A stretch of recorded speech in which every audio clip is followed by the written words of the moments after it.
What's up, sports fans? It's your man D back, speaking my sports talk. All right, guys, y'all know what it is. Today is the Power of the Mind. Power of the Mind is Sunday, guys, 12 o'clock. Power of the Mind, a couple of minutes late, depending on what time your clock say. Might be right on time. But anyway, it's the Power of the Mind. And today we're talking about, are you willing to relocate? Are you willing to relocate for true happiness? And when I say relocate, I mean up, move to an entire new environment, not a new state, but a new country, a whole new place. Are you actually willing to do that? How many people are actually willing to do that? Because there are plenty of places around the world where we can go. You don't have to stay where you are currently. No one has to stay where they are. And a lot of people would say, well, I can't afford to just up and move, or, you have to have the necessary means to up and move. And that may be true, but I believe that most people, especially in the country that I'm in, and most people that we're talking to that actually sit down and discuss things, there's an opportunity. Are you willing to make the sacrifices to get it done? Because in this country, in America, I mean, we blow money on the most ridiculous things year after year after year. And if your true desire was to uproot and move, you could do without a lot of those, uh, desires. You could do without those things. You could save the money you're earning, and you can get out of the country. If it costs you $5,000 or $6,000 to travel, it's not going to cost you that much more to get out of the country. And we got to be honest with ourselves. But are we truly willing here? First and foremost, remember, guys, power of the mind. Are we truly willing to do what it takes and then take that step to move, to make that move? It's definitely a mental thing. Let me see who we got in the building. Miguel in the building. What's good with you, fam? Miguel said, depends. He said, Costa Rica is beautiful. Yeah, it is. It's a lot of countries that are beautiful around the world. Uh, what up? What up? The Texan in the building. What's good with you? Yeah, that's true. It depends, but the question would be, Miguel, what would it depend on? Like, and that's what I would like to discuss today, because I also believe that if you guys read the description, I also believe that it's fears, rumors, ideas, and misnomers about other places around the world that prevent people from actually being willing to take that step.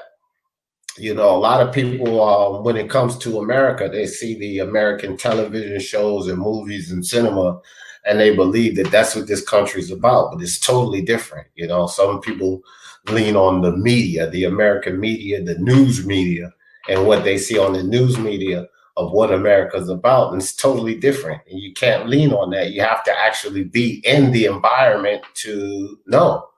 And so because of these, rumors, misnomers, and ideas about what the other countries around the world are like, people are reluctant and scared to branch out and go there. And again, that's a mental thing. You got to get your mental faculties in order to be willing to make this step. But are you preventing yourself, your family, from true happiness by not being willing to take that step? Man, bro, in the building. What's good with you, fam? Appreciate you coming through. Iceman in the building. What's good, Iceman?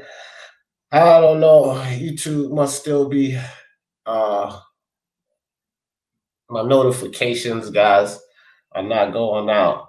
I don't know what's going on. I know a lot of it has to do with the COVID-19 situation, but no worries. We'll have What is going on here?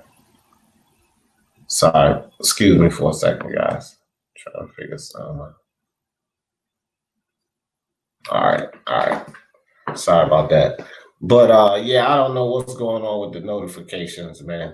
But anyway, um, I do believe that fear and misunderstanding is keeping people from, wanting to go out. There are many places, especially people in America, because the people in America are so influential and so willing to believe news reports and the dummy tube television, and the things that they see, and just the rumors and ideas about certain places that's not America, and the value and you know the comforts of life in other places where they believe that they're not, that people around the world are uncomfortable, and they're led to believe this, so they're not really willing to move. Thanks, Iceman. And Miguel says TV equals tell a lie to your vision. Yeah. Hey, man. Hey, I like that. I like that. But we first have to educate ourselves about different countries, different places around the world that, people say are not, up to the value of life that we have in our own countries. Here's the thing, guys. Think about this. A lot of people in America, and it doesn't matter of what nationality, but a lot of people in America complain, and they say that they can't get ahead or they're unhappy in this country because of the transgressions in this country, the way that the government decides to hold us down or what have you, right? That's a common complaint that you hear from people in this country, right? And when you think about that, I ask myself sometimes, why not leave? Samuel Shaw in the building. What's good with you, Samuel Shaw? And that's what I think to myself.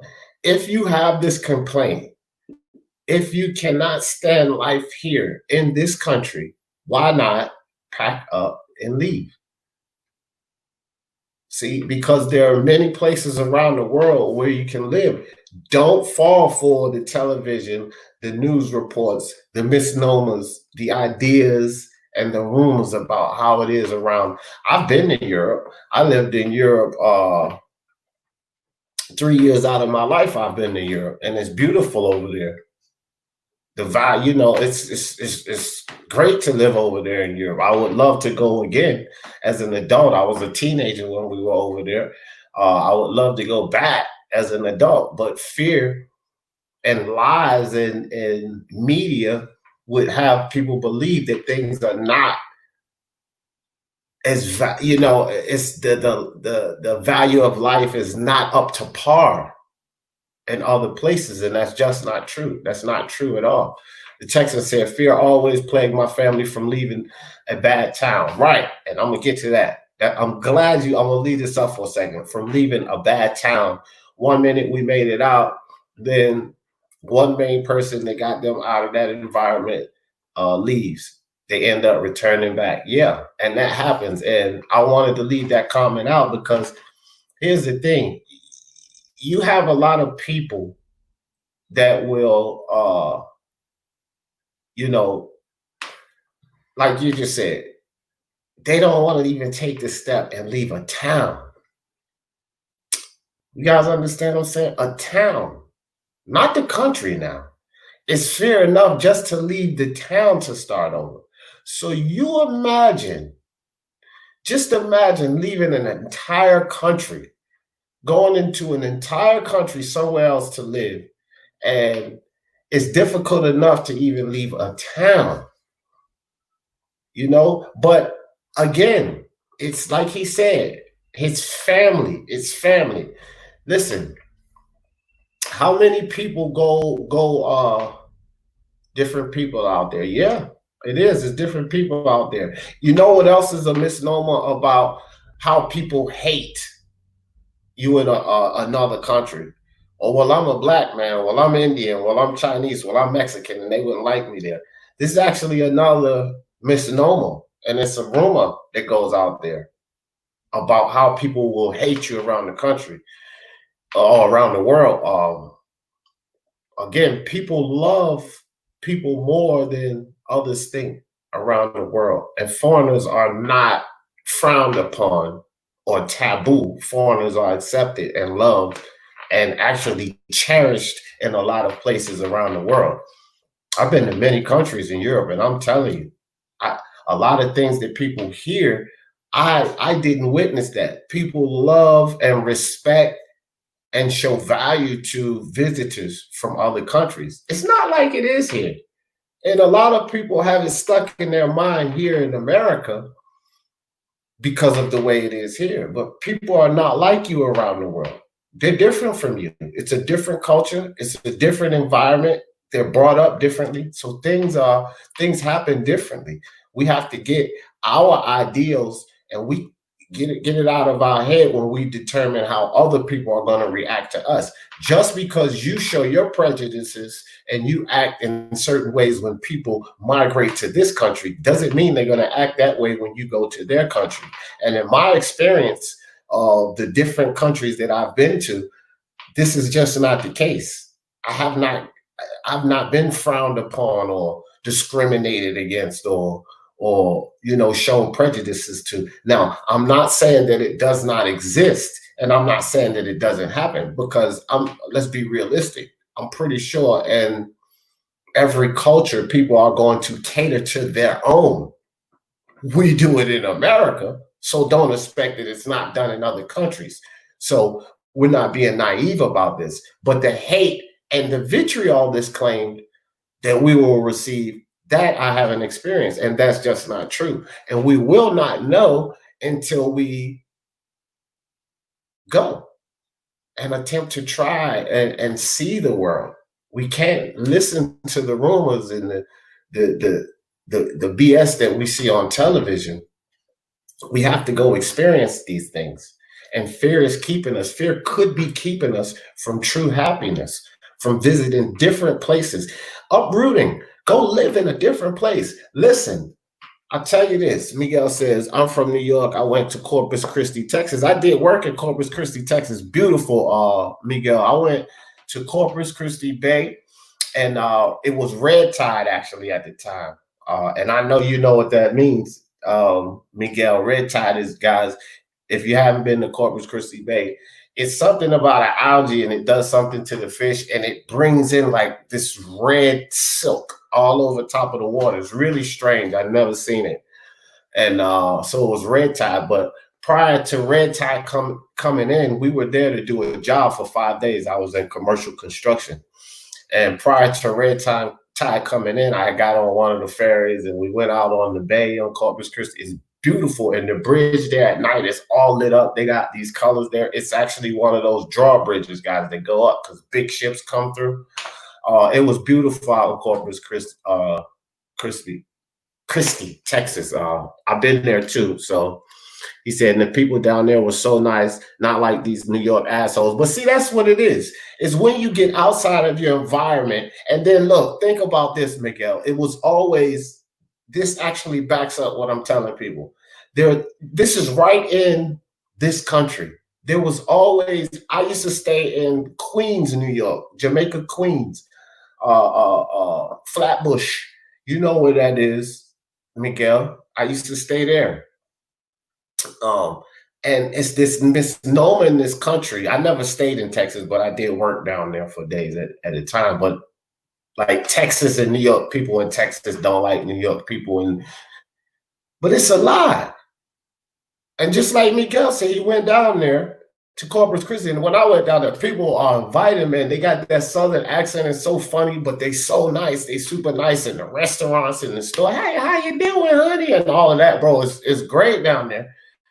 But there's a myth that, oh, no, don't go to Texas if you're from New York. But that's just not true. And we will never know unless we step out of our comfort zone. So we could potentially be keeping ourselves from true happiness by staying locked in our comfort zone and listening to the rumors and misnomers. Until we step out, we will never truly know. And don't be afraid. You know, they're only nice because you're there trying to get that visitor's money. Well, see, and that's those kind of ideas. And I know you're probably joking, I buy houses, but those are the type of ideas that people really take seriously. Like they only being nice to you because you're a tourist and they're trying to get your money.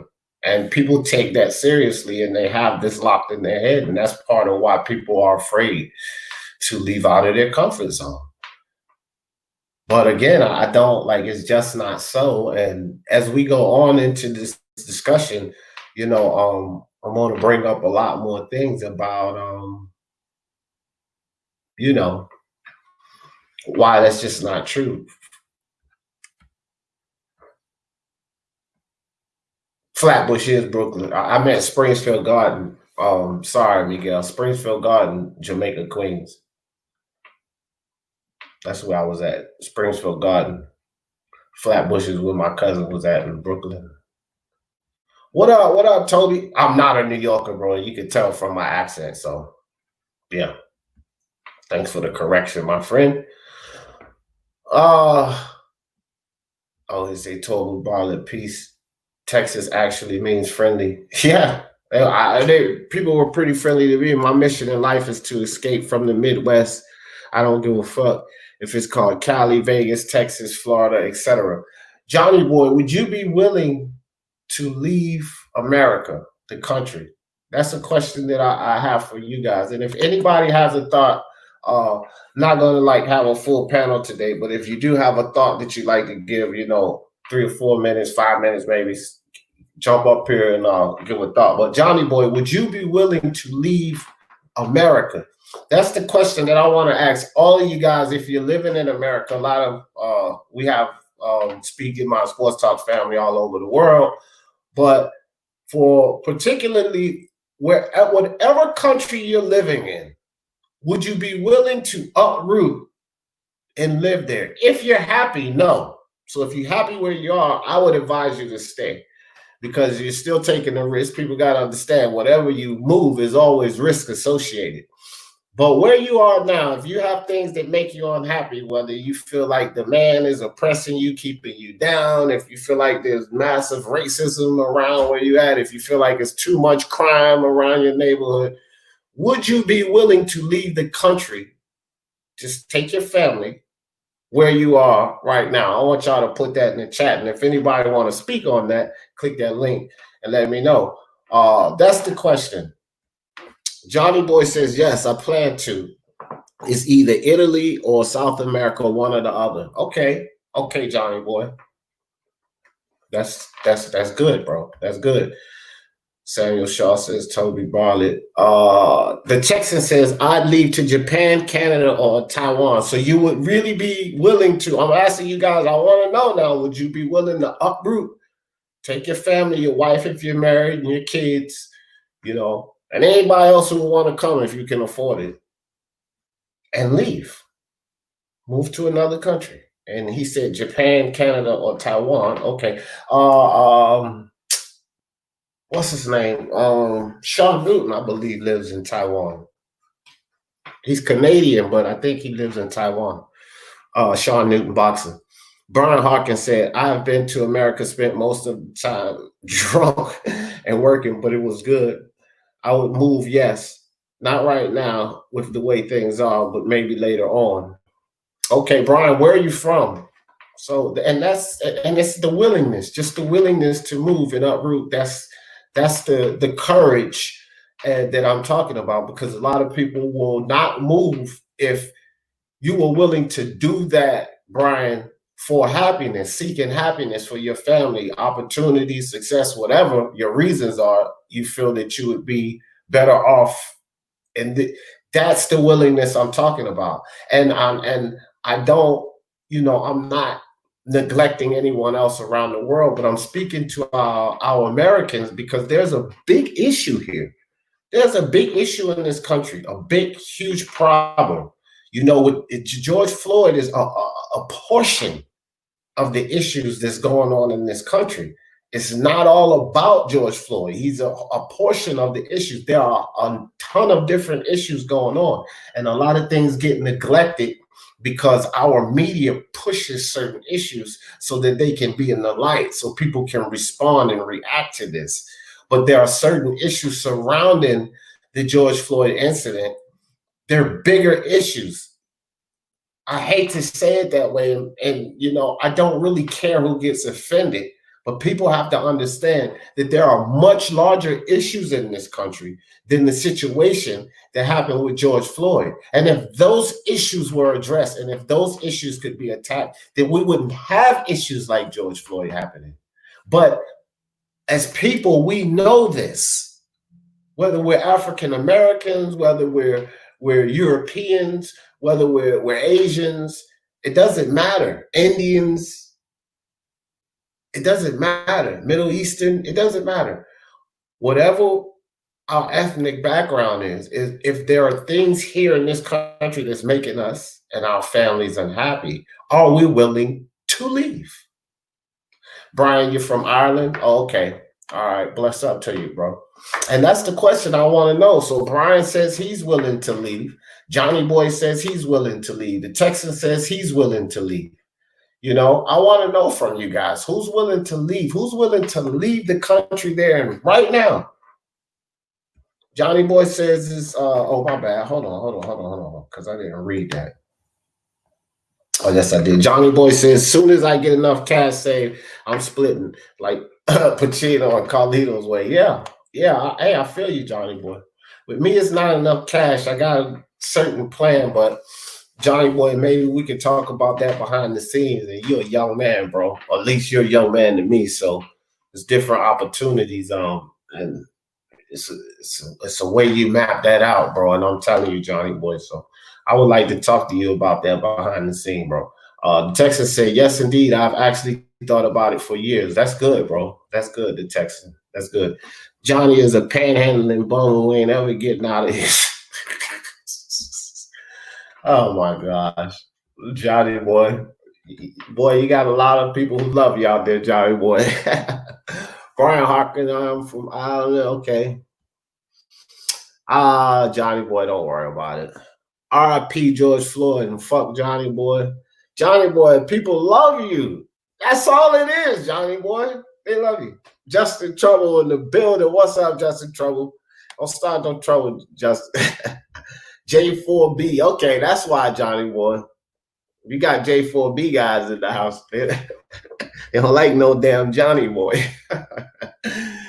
Oh, yeah, it's fuck with Johnny Boy Day. That's all right. I love you, brother. Me and you. Take on the world, Johnny Boy. Modern Machine in the building. What's up with you, fam? Appreciate you coming through.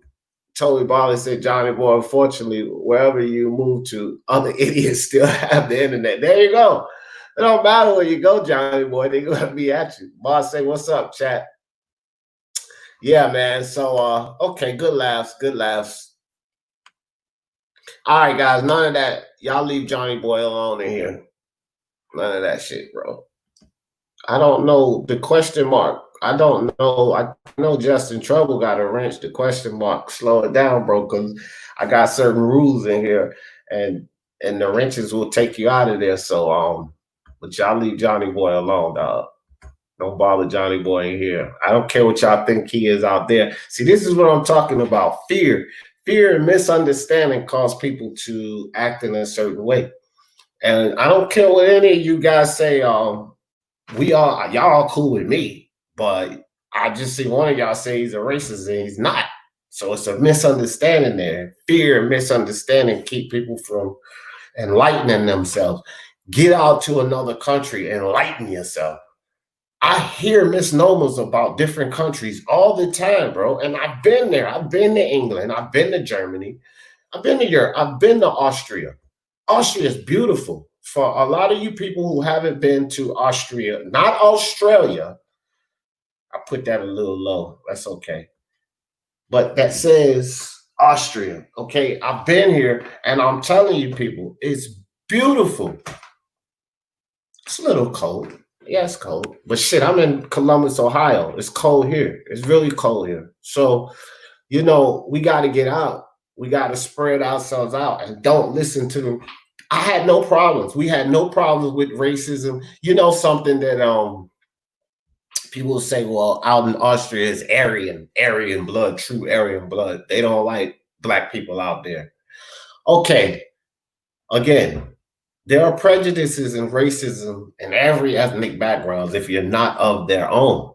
But don't listen to the misnomers. We didn't face these things out there. And when you go around, you got to understand something. People know that you may not be from around there, but they don't necessarily know if you're just a tourist or if you're living there. So you're going to get certain treatments regardless. They could assume that you're a tourist, but after a while and you're there, because when I was in Germany in year 1 to year 3, it was still the same treatment, but I've been living there. And I don't see these things that people talk about around the country. You know what I mean? I don't see these things. Iceman says, nope, want to stay in America. That's cool. That's cool. Iceman, let me ask you this. Have you been out of the country? Have you been out of the country? That's a question. Carlos Mendoza, what's good with you, fam? Johnny Boy says, LOL, salute. Oh, yeah, no doubt, fam. It's all good.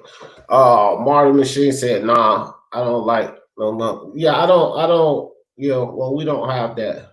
Justin Troubles and necrophiliac. All right. Y'all guys, man. All right.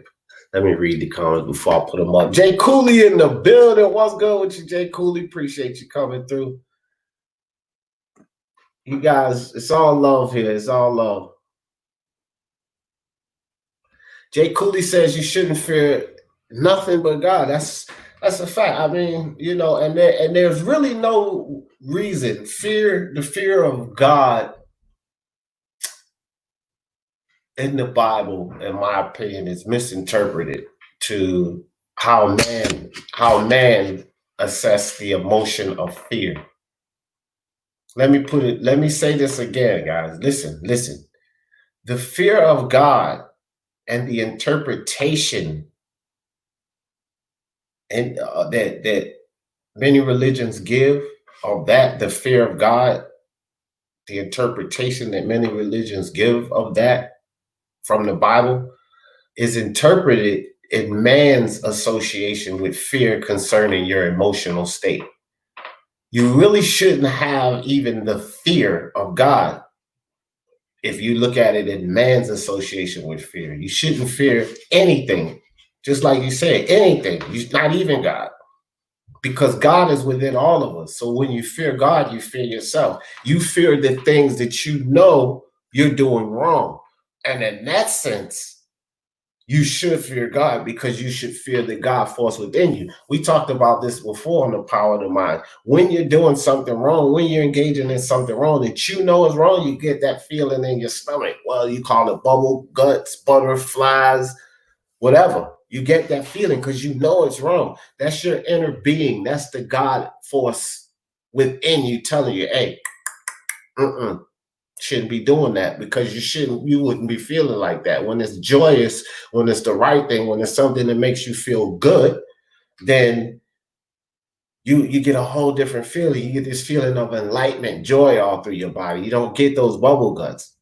And so that's the inner being in you. That's the inner force, the God within you telling you that you're on the right track. So you should not fear anything. You shouldn't fear anything. Because if you're living the way that you want to live and you should live, and you're living the way that God, designed for you to live, you won't have those feelings. You only have the feeling of joy, happiness, abundance. And this is what we're talking about. Are we keeping ourselves from that feeling, that total feeling, day after day, waking up by being in fear of leaving this environment. Jay Cooley, would you move out of America? And that's still a question that I'm asking for all of you guys where you live at. Would you move from the country you're in? Some people answered. Everybody who hasn't answered, put an answer in the chat. Would you move out of your country for true happiness for you and your family? Uproot your whole family and move. If you could move, would you do that?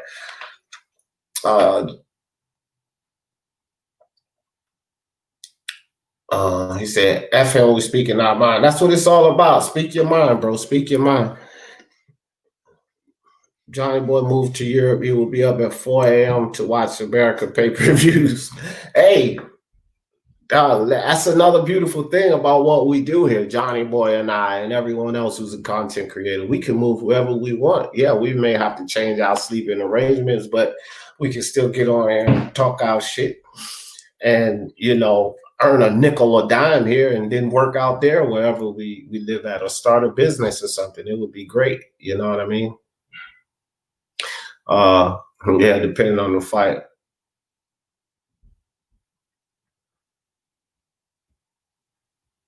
But far as moving to another country, it would be Israel, Dubai, beautiful. I ran through 7K in a week, had 1,200 when I left. Oh yeah, Jay Cooley. Yeah. That's right. Yeah, Jay. See, and you're fortunate enough. Fuck what anybody think, Jay Cooley. And I always say this, you, Justin Trouble, 17 years I ran, I did my thing. And being out there, it's a business. I don't care how people look at what we do, right? It's a business, right? So it affords you to do certain things that people are not, and it gives you this enlightenment that I'm talking about, because life is experience. And once you experience things, that's when you truly become enlightened. You can listen to people all you want all your life. You can listen to what people have to say.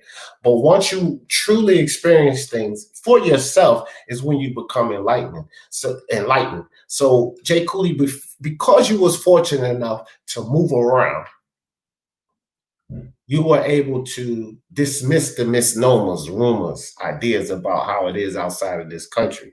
And I think that once you're able to dismiss those things, these fears, you release yourself from these fears of leaving. And, you know, so you say as far as moving to a country, you would be willing, and it would be one of those, and that's cool. That's cool. So Saint Brick says, do you know how Israel treat blacks? Ha, ha, ha, ha, ha.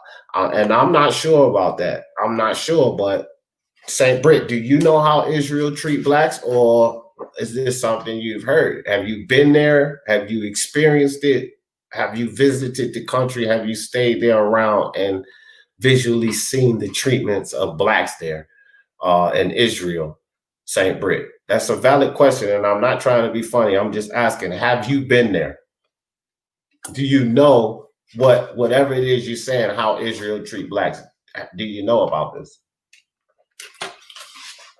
Just interested, I mean. Pele Grosso in the building. What's good with you, Pele Grosso? He said, peace, fam. Moving overseas is the way to go. In Thailand, the US dollar is 1 to 30. You can live like a king, and they speak English, and they adopted American culture. Yeah, it's beautiful all around the world, man. There's plenty of places all around the world. Thank you for that comment, Pele Grosso. Drop the link in the chat again in case anyone wants to come up and give a thought about today's topic. Scott Brown in the building. How you doing, Scott Brown? He said they wear masks in South Korea, and they're only 227 dead, 2,000 people, population adjusted. And they got COVID-19 before the US. They wear masks in South Korea. Yeah, that's good to know, Scott. Good information. Turn, Nicholas, what's up with you? You have to do a DNA test to become an Italian citizen. That's good information. It's good information. Feel me, bro? Israeli, yeah. Brian Harkin says, no matter where you go, he will get idiots. Yes, unfortunate people are cool with me. I'm cool with them. Yeah, that's what I'm saying. Like, it's not something that you can escape. It's going to be that anywhere. Ness Mendoza in the building. That's right. Leave Mr. Johnny Boy alone. That's right, Ness. Tell him. That's right, Ness. Lady Evelyn, what's up with you, man? Appreciate you coming through. Ness Mendoza again, and Ness Mendoza again. So Jay Cooley says, nah, bro, God not in all of us. Answer this. Do God hate? Listen, it is not, hate is created in the mind, Jay Cooley. To hate anything is your ideal, your perspective on something. And that hate is taught, Jay Cooley. You understand? It's taught through us, it's taught to us when we're children. Racism, prejudices, all of that stuff is man-made tribalism, tribal ways of thinking. No matter how you mask it up, this stuff is taught to every baby from another man. It is the responsibility of us as parents to teach our children the truth. So for every racist, for every hate monger, for everyone out there that has these prejudices and discrepancies, it was taught to them through their elders, their ancestors, their parents, their uncles, their aunts, their friends. It was taught to them. But they were born of God, bro. You have to agree with that. It is the God force that creates us. So that force is within us. Now, our life is about experience, Jay Cooley. And we learn from our environment, from the people who teach us. So that hate that you're talking about is instilled in that child. It's not birthed into that child. It's not inherited. That's not, no. But the God force is within that person, because even that person that hates gets the butterflies, the bubble guts. Even that person that hates gets the joy. Even that person that hates knows when it's wrong. You know, a lot of people that are really racist, they do things and you can see in their face that they know they're wrong. That hate is taught, brother. That's not inherited. So yes, they have God force in them and they need to be taught, Jay Cooley, the right way, not frowned upon or dismissed because they've been taught that hate the wrong way. We need to love them, brother. We do. We need to love them and teach them the right way so that the world changes. Because if we continue to hate on people like that, dismiss them, then the world stays the same, Jay Cooley. That's my perspective on it, bro. You know, that's just my perspective on it. Hard Recoil, what's up? What's up with you? So who is moving then? I'm moving, Lady Evelyn. Johnny is moving. The Texan is moving. We're taking care of some things before we make the move, but I'm moving. I'm moving. There are many places around the world. I'm not afraid. My wife is not afraid. 3 of my children are grown. So here's the deal. They can come or they can go. It's just that simple. Italy, different places around the world is beautiful. They can come or they can go. My 9-year-old, she's going to come. You know, God's on my side, like Joe Lewis told you. All you have to know is that you're a good man at heart. Yup, not worry about what everyone else's opinions on you. That's it. That's it. Just know that you're a good person and continue to do the right things, bro. We know what we're doing is right or wrong. This is just that simple. I don't care if your father, your mother, your uncles are racist and they hate white people, or they racist and they hate black people, or they racist and they hate Mexican people, or vice versa. It doesn't matter. You don't have to do that. You don't have to do that. You don't have to hate. No one can tell you you have to hate. And a lot of people that grew up with that, you see people turn around all the time. Yeah, and I started out that way. This is what I taught, but I found out that I was wrong. I used to do these things and I would feel inside that this wasn't right. They knew it wasn't right.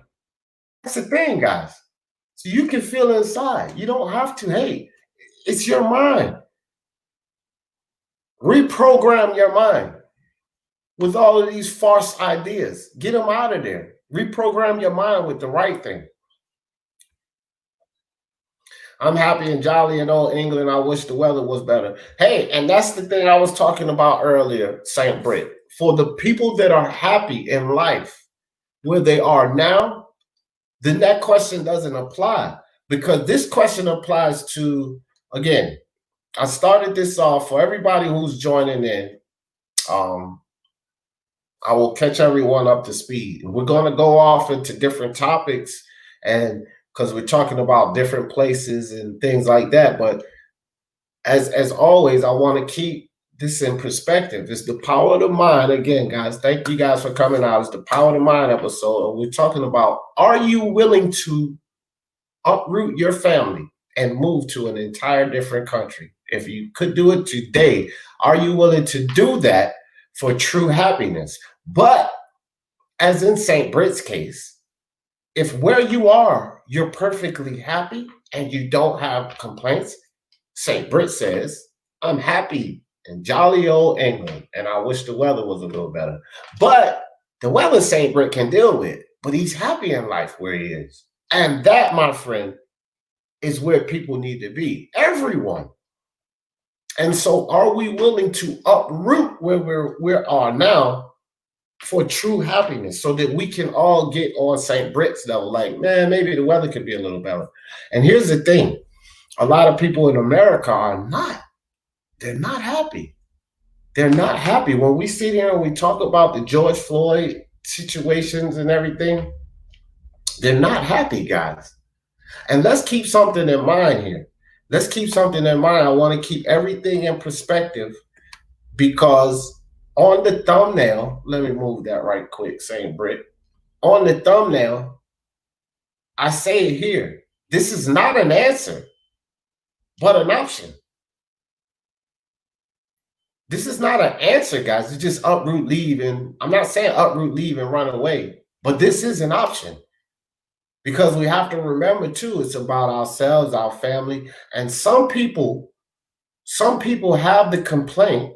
They have the complaint that they can't get along. They can't move forward in life where they are now. You know, whether it be because I say the man is holding them back, or whether it be certain whatever oppression they believe it is in the country they're in, and they can't get it ahead. Are they willing to uproot and leave? See, a lot of Americans complain. You guys hear it, even on this channel. People are out there rioting and looting because they don't want to deal with the things in this country. Would they be willing? Look at this. Look at this. What are the rumors that we hear? This is Africa, guys. What are the rumors that we hear about Africa? Oh, as Americans, think about it. Now, it may sound silly, but Americans are silly about this. Oh, dirty, out in the jungle, and blah, blah, blah, blah, blah, and flies all in your face, and, whatever. It's a tribal way of thinking. They're really ignorant that there's a modern civilization there. The same as here. Beautiful places and cities like this. So this is one place in Africa. Are you willing to move?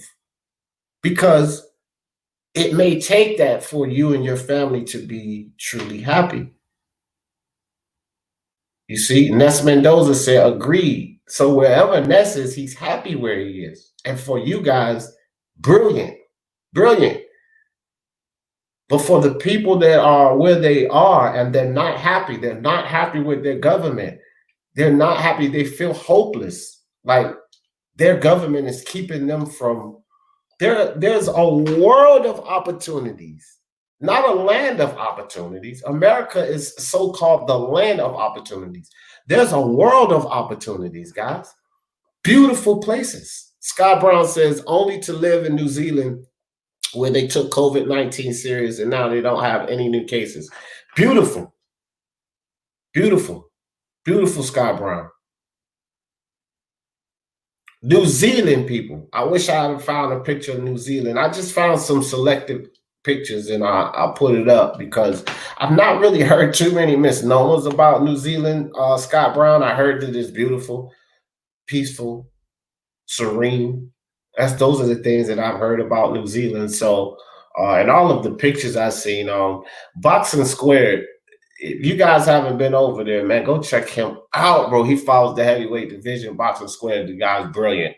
I love his channel. But he was doing a video one day, and he got on my case because I'll go over there and just hit the like, and because I support a lot of channels. And he said, "Hey, man, you messing up my damn." I said, "Okay, I'm sorry." So I got to watch his videos too. But anyway, I'm glad I watched this one through. Anyway, I watched it through, and he did it. He was out on the lake, and it was just beautiful, absolutely beautiful, New Zealand. But Boxing Square, y'all go check him out.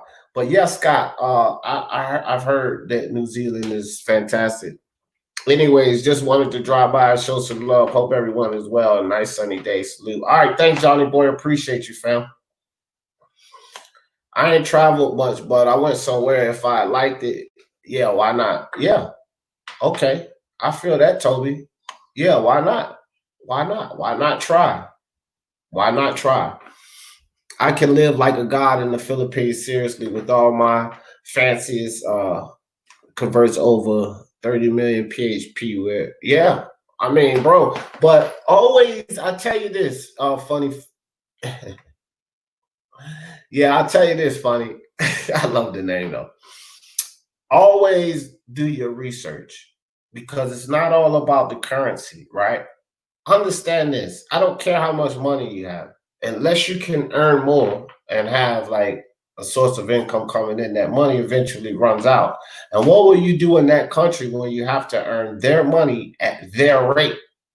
So your money is worth a lot there. But unless you go there with a whole lot of it and not worry about anything else, you have to see the exchange rate, how much things cost, and the cost of living and such.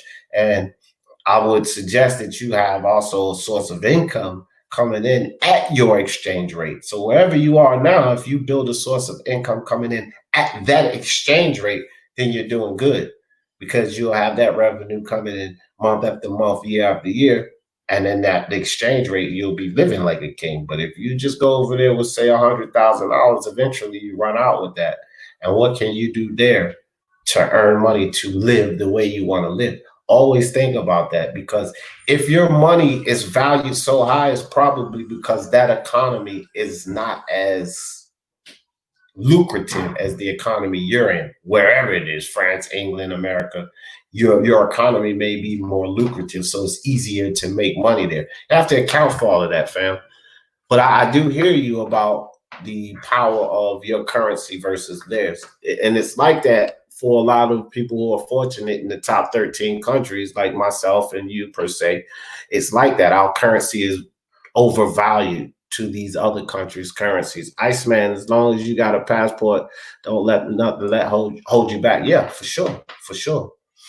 D, just look at how they treat Christians, never mind the other races. Yeah, but again, St. Brit, I hear you. I hear what you're saying. But outside of CNN or newspaper articles or whatever your sources are for saying these things, I'm asking you one simple question. Have you been there? Have you been amongst the people? Have you visited? Have you stayed there? Have you personally experienced these things? That's all I'm asking you. I listen, you got to know that I read a lot too. I do a lot of reading too. I see articles, I see these things, but I just want to know, I'm interested is, have you been there? St. Brit, no difference than in America. And that's a fact. Yeah, St. Brit, for sure. Look at the crap going on here, St. Brit. I hear what you're saying, but look at what's going on here. Wear a mask. Scott Brown says, wear a mask, everybody. Wear a mask. No new cases in New Zealand. They wear a mask. It's working for them. If Scott Brown says, wear a mask. Great advice, Scott Brown. For all of you guys that feel comfortable wearing a mask and think it's the way to go, you should listen to Scott Brown and throw a mask on. John Daly in the building. What's up? What's up, John? Leighton, what's up, Leighton? Romans 9:14, God. Yep. hate is a blunderbar, and yeah, eye for an eye. Eye for an eye, meaning what? Let me tell you something, Leighton. Let me speak on this, guys, on an eye for an eye. And again, these are my perspectives on it. An eye for an eye, tooth for a tooth, give and take, reciprocity, karma, whatever you want to call it, Leighton, is God's law. You don't have to seek, we don't have to seek this. It happens through divine intervention. Eye for an eye, this idea of eye for an eye, give and take, reciprocity, karma. This is divine intervention. This is something that's a natural occurrence.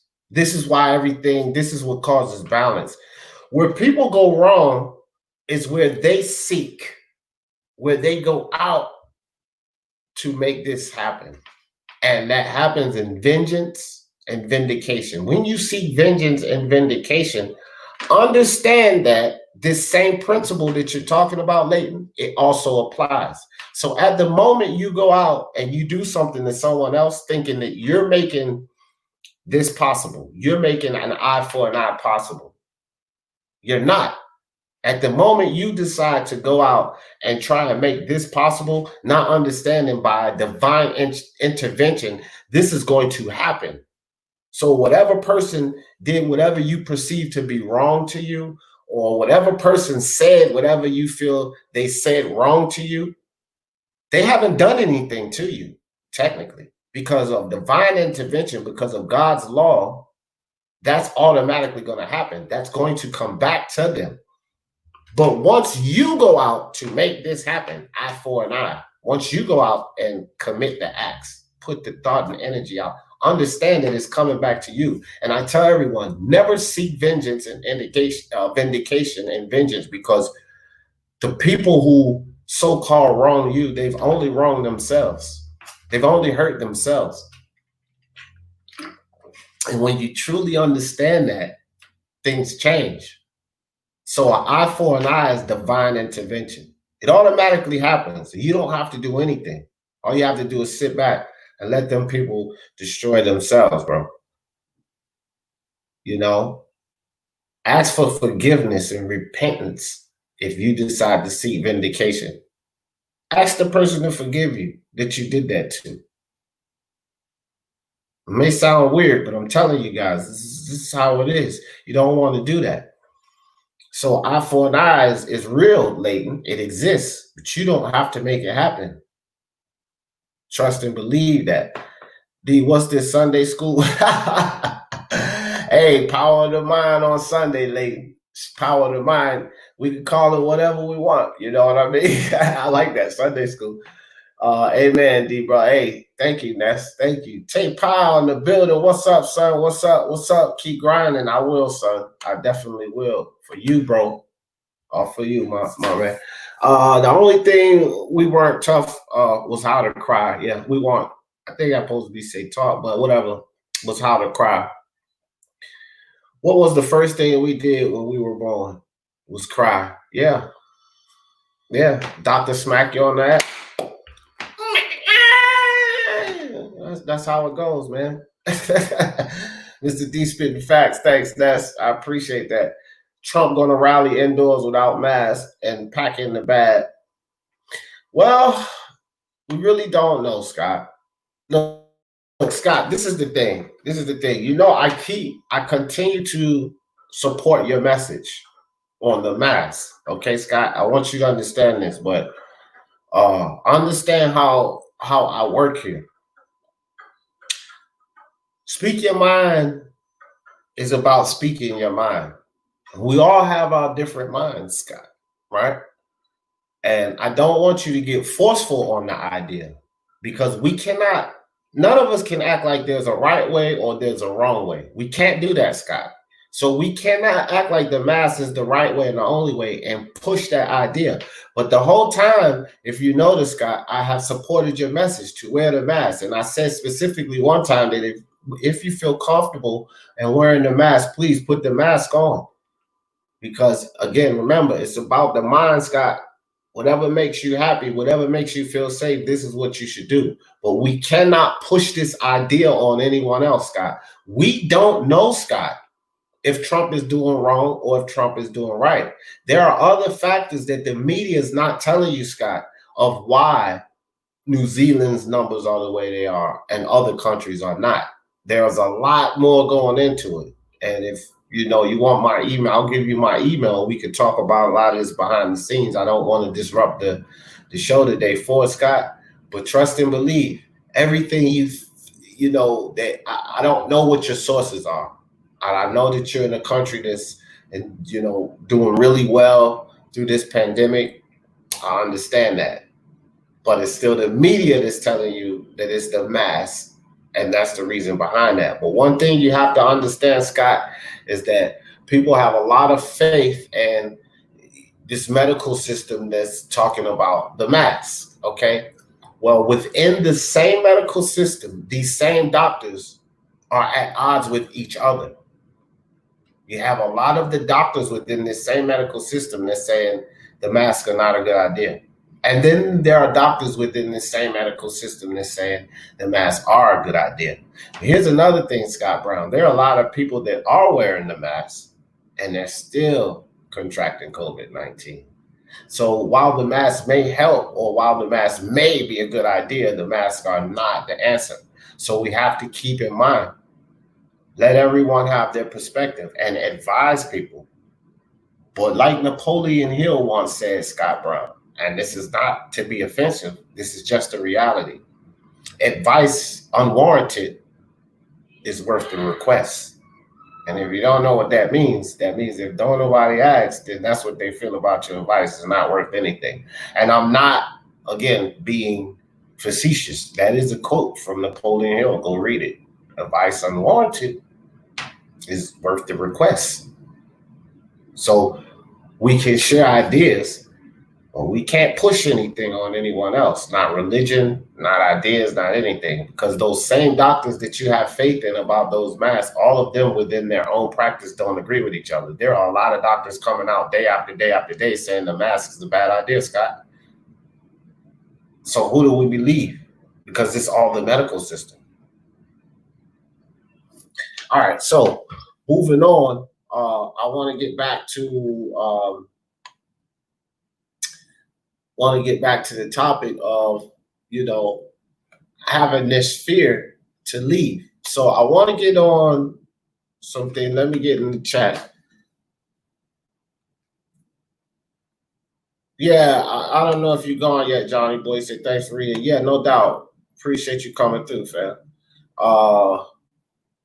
Speak Your Mind Sports Talk. Where did the term God fearing come from? Why do people fear a loving God they worship because they? Well, listen, the term God fearing is tribal. Okay.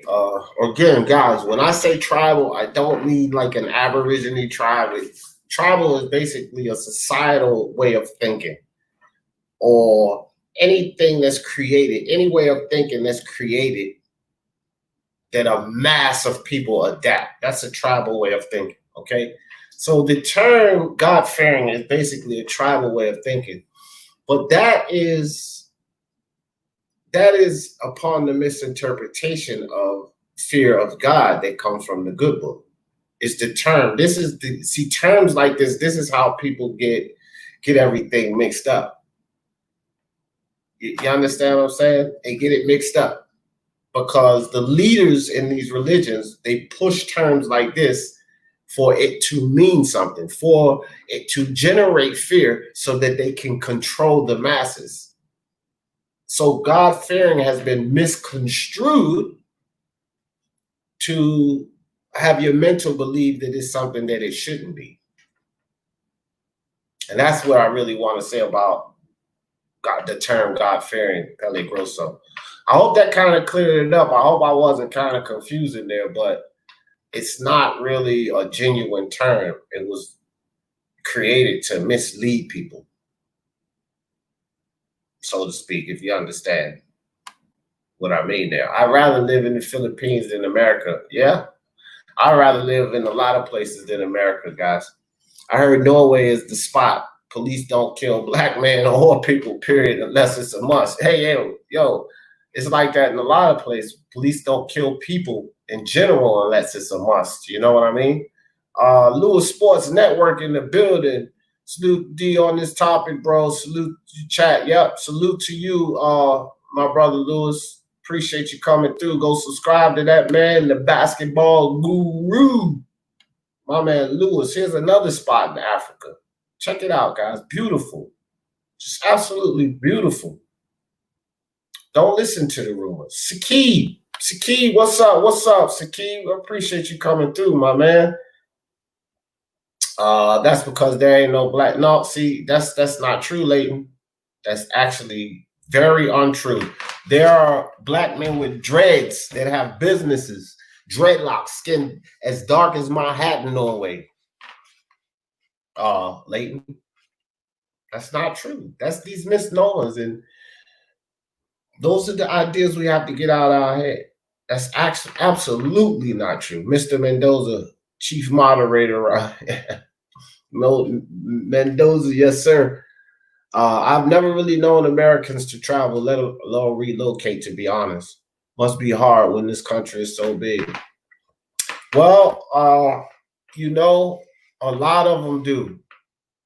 A lot of Americans do, Sakib. Leave this country.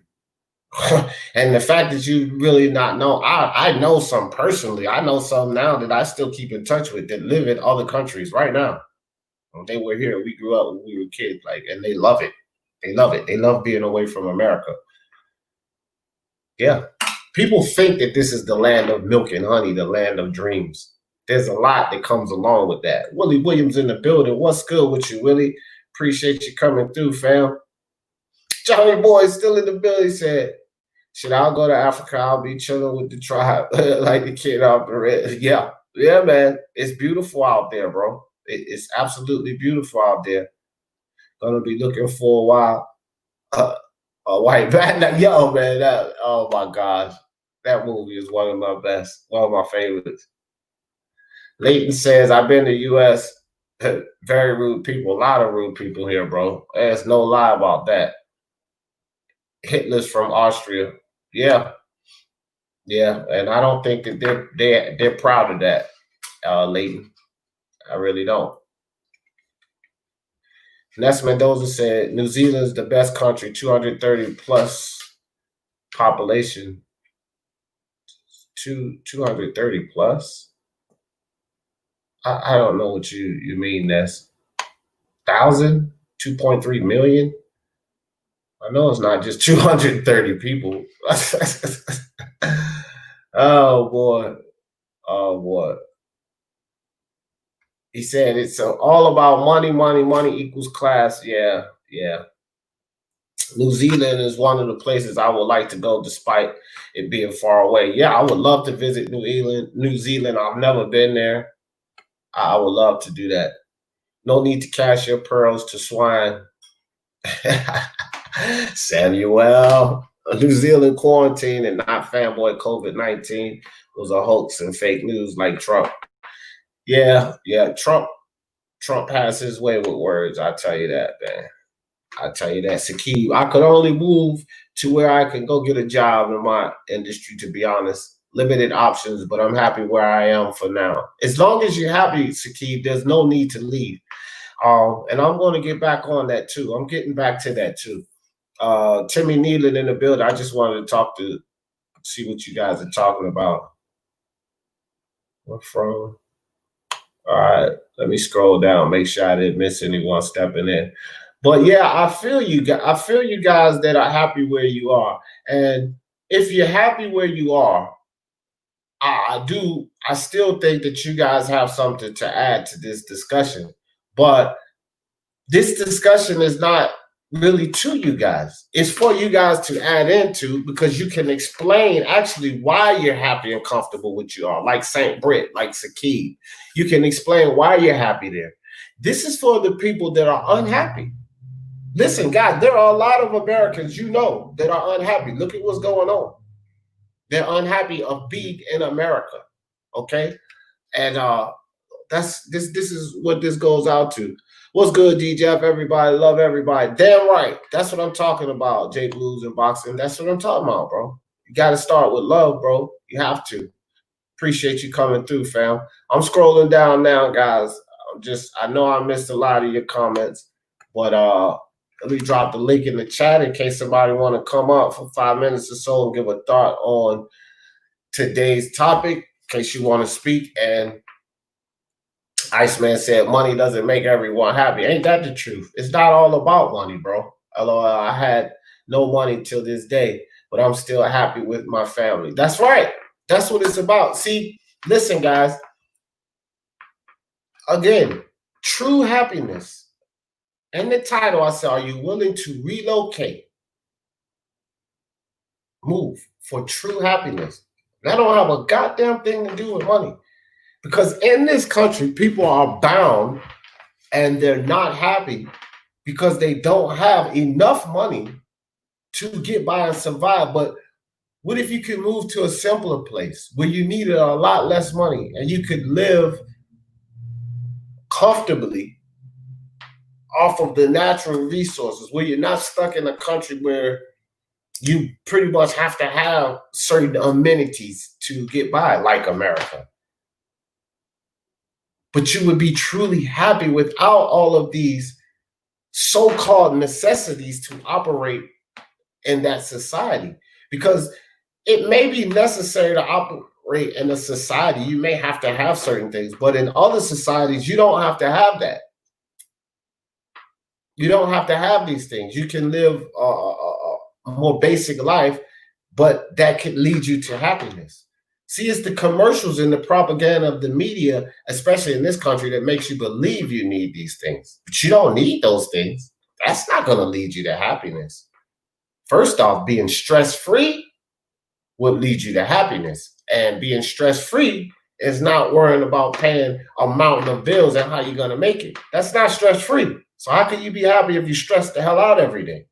We have to think about these things and think about what we're saying. The mind, guys. It's all about the mind.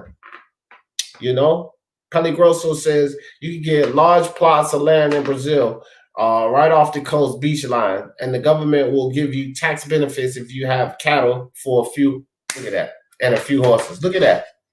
You see? And it's beautiful down there. And the women, Brazilian women, beautiful. Beautiful. Simpler is the mini list.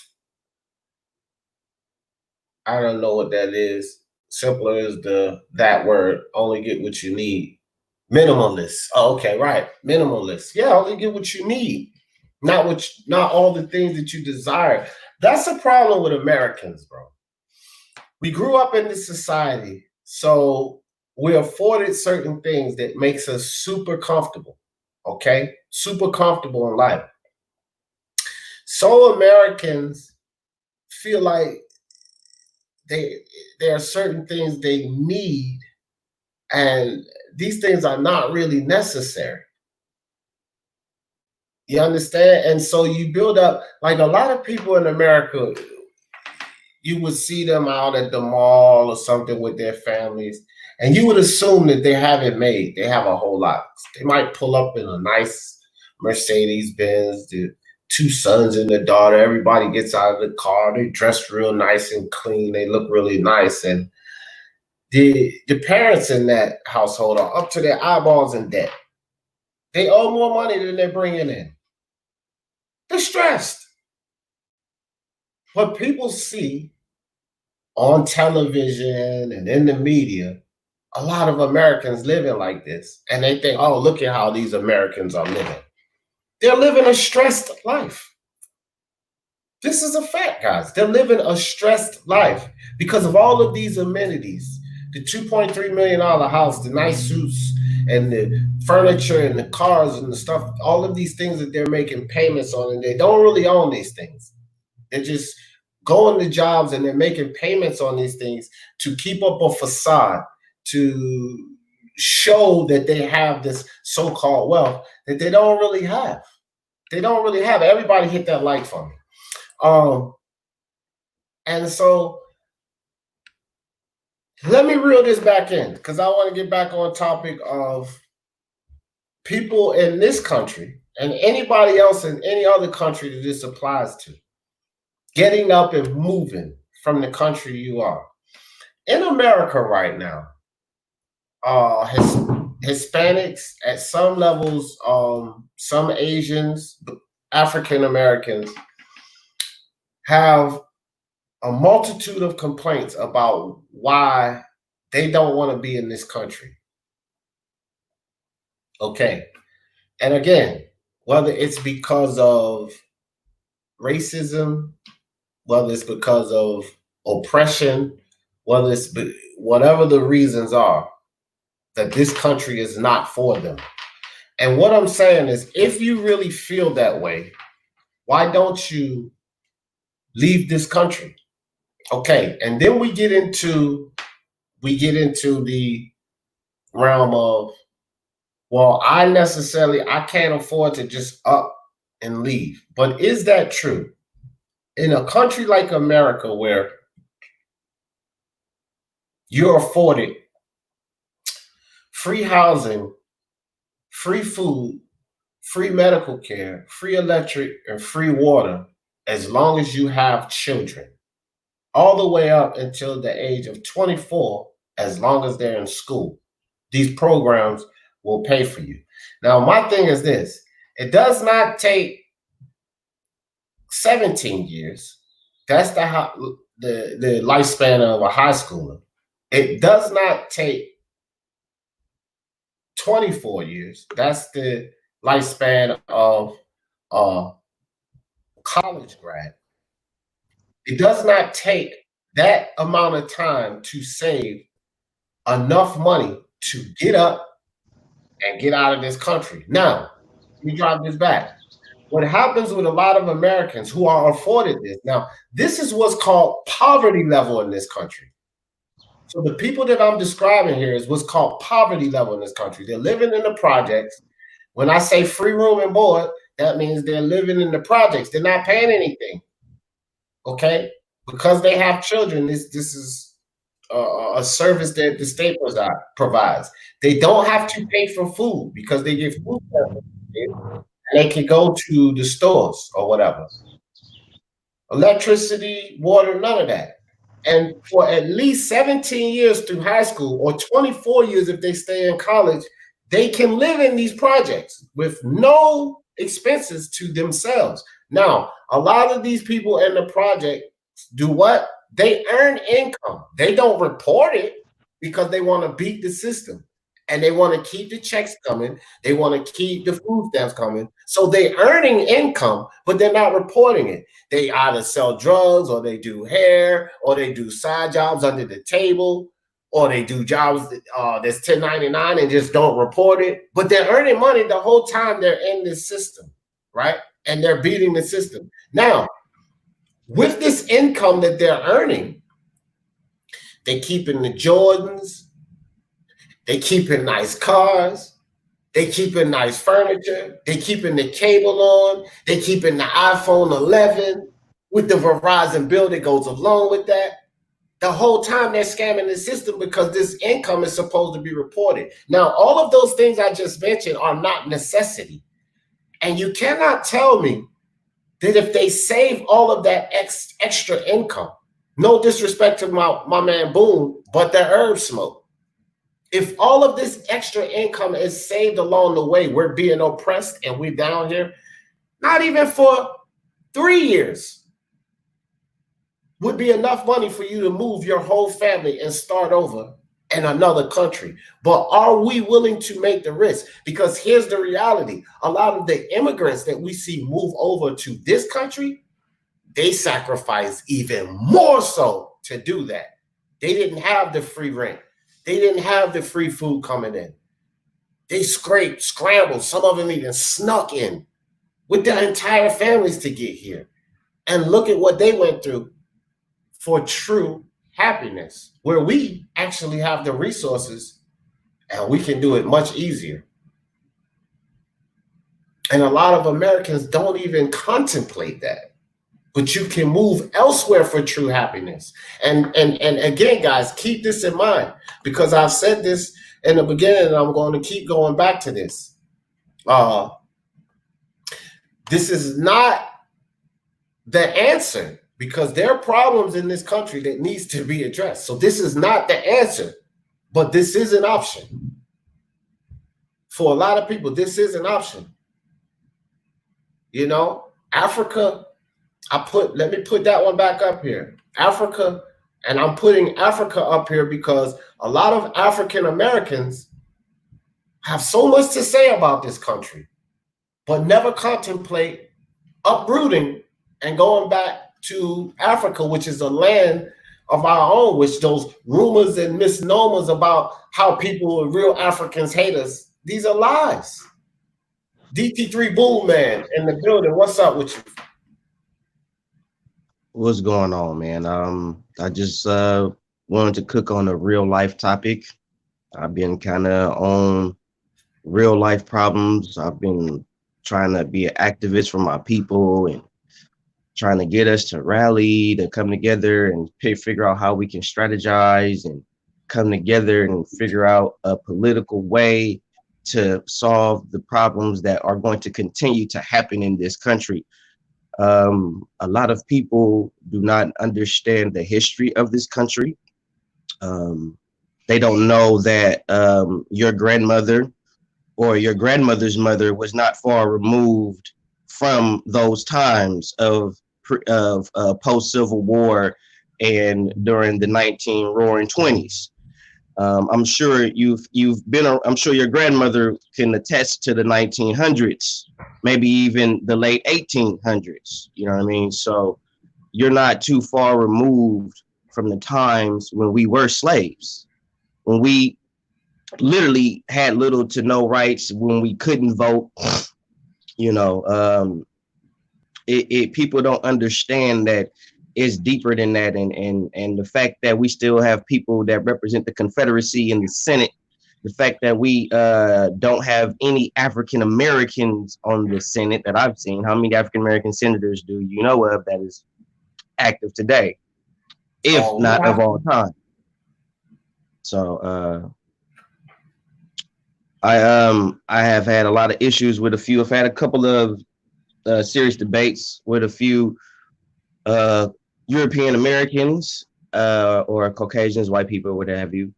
And I feel that we are too busy focusing on it being a black problem or it being well, why are you attacking white people? Because white people are feeling offended because not all white people are racist. So when we black people say white people, we're specifically speaking about a whole culture of people. And we fail to realize that that whole culture of people is not racist. It's a select few that are really racist. And also, the problem is not really black versus white. It's really the American people versus the American government and or the police department. That's really what the problem is, in my opinion. So I don't see it as just a black and white thing. I see it more so as the American people are being attacked by the people that are supposed to be protecting us. But come to find out, if you do your history, your research, the police is not meant to protect us anyway. It's meant to protect the people that are in power. That's what they're meant to protect. That's why the police are quicker to go to the richer neighborhoods than they are to come to the ghettos, because technically they are to respond to the hierarchy quicker than anybody else. Do your research. Yeah. Well, see, and that's the thing.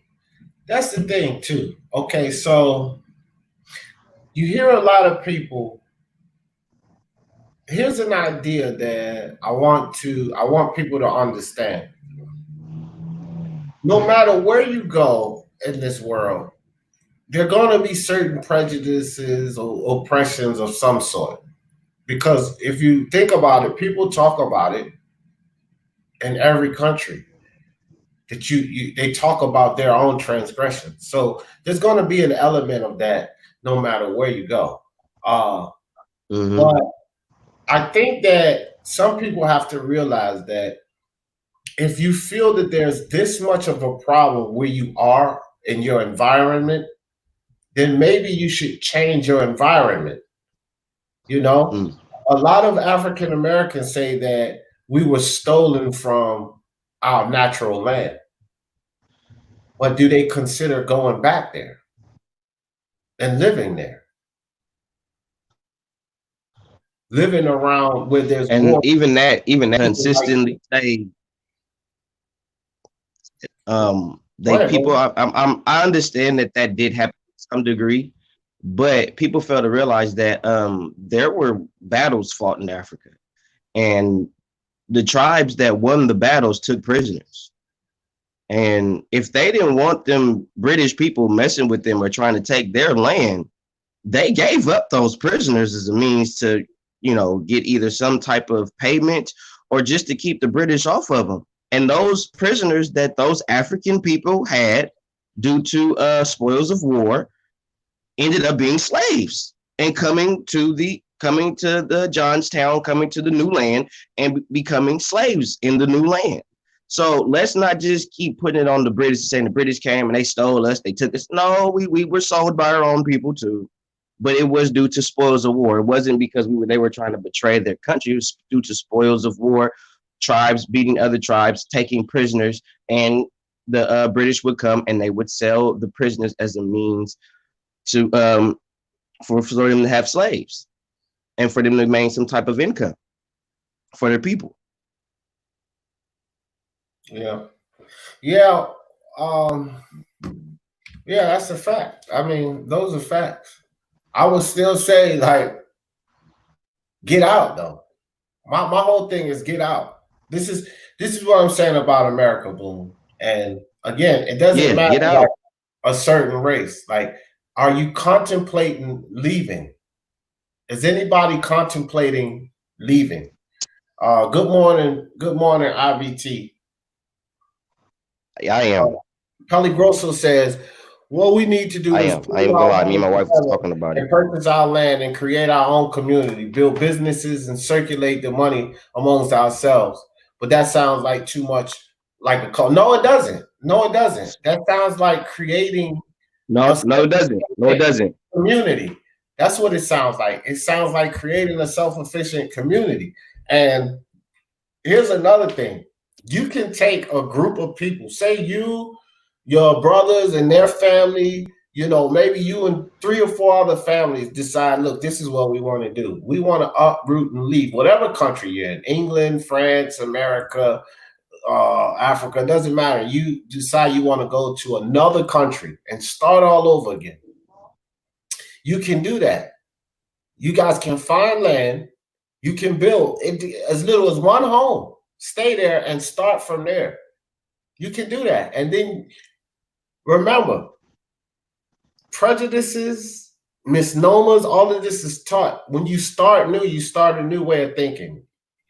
You create your businesses. You have your income. You spread out.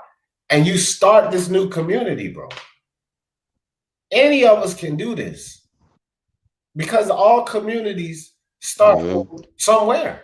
But, They don't just but freaking, we've done it. yeah. We've done it already. We've done it already, and we did it with less. Please, I encourage you all to look up, the Tuska, Oklahoma riots of the roaring 1900s.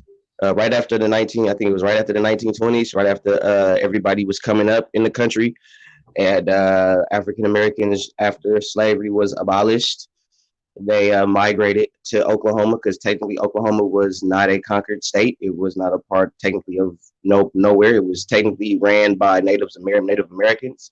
And African Americans went to Tulsa, Oklahoma. They had movie theaters, they had shops, they had barber shops, they had liquor stores, they had their own businesses. and they were thriving in their own business. What happened was Oklahoma became a gold mine for the country. We had oil, and of course, the white people came and they had all found all the indigenous resources and saw that the African American people had access to this, and it was okay as long as we were over there in our own little city making our own little money. But then when African Americans started to thrive and make money off of the state, just like everybody else, we had got shut down and got ran through based on an alleged attacking of a black man to a white woman. I can't remember the lady's name, but it was an alleged attack from a black man attacking a white woman in an elevator, and that turned into a whole race riot with white people running through the town, burning and pillaging everything.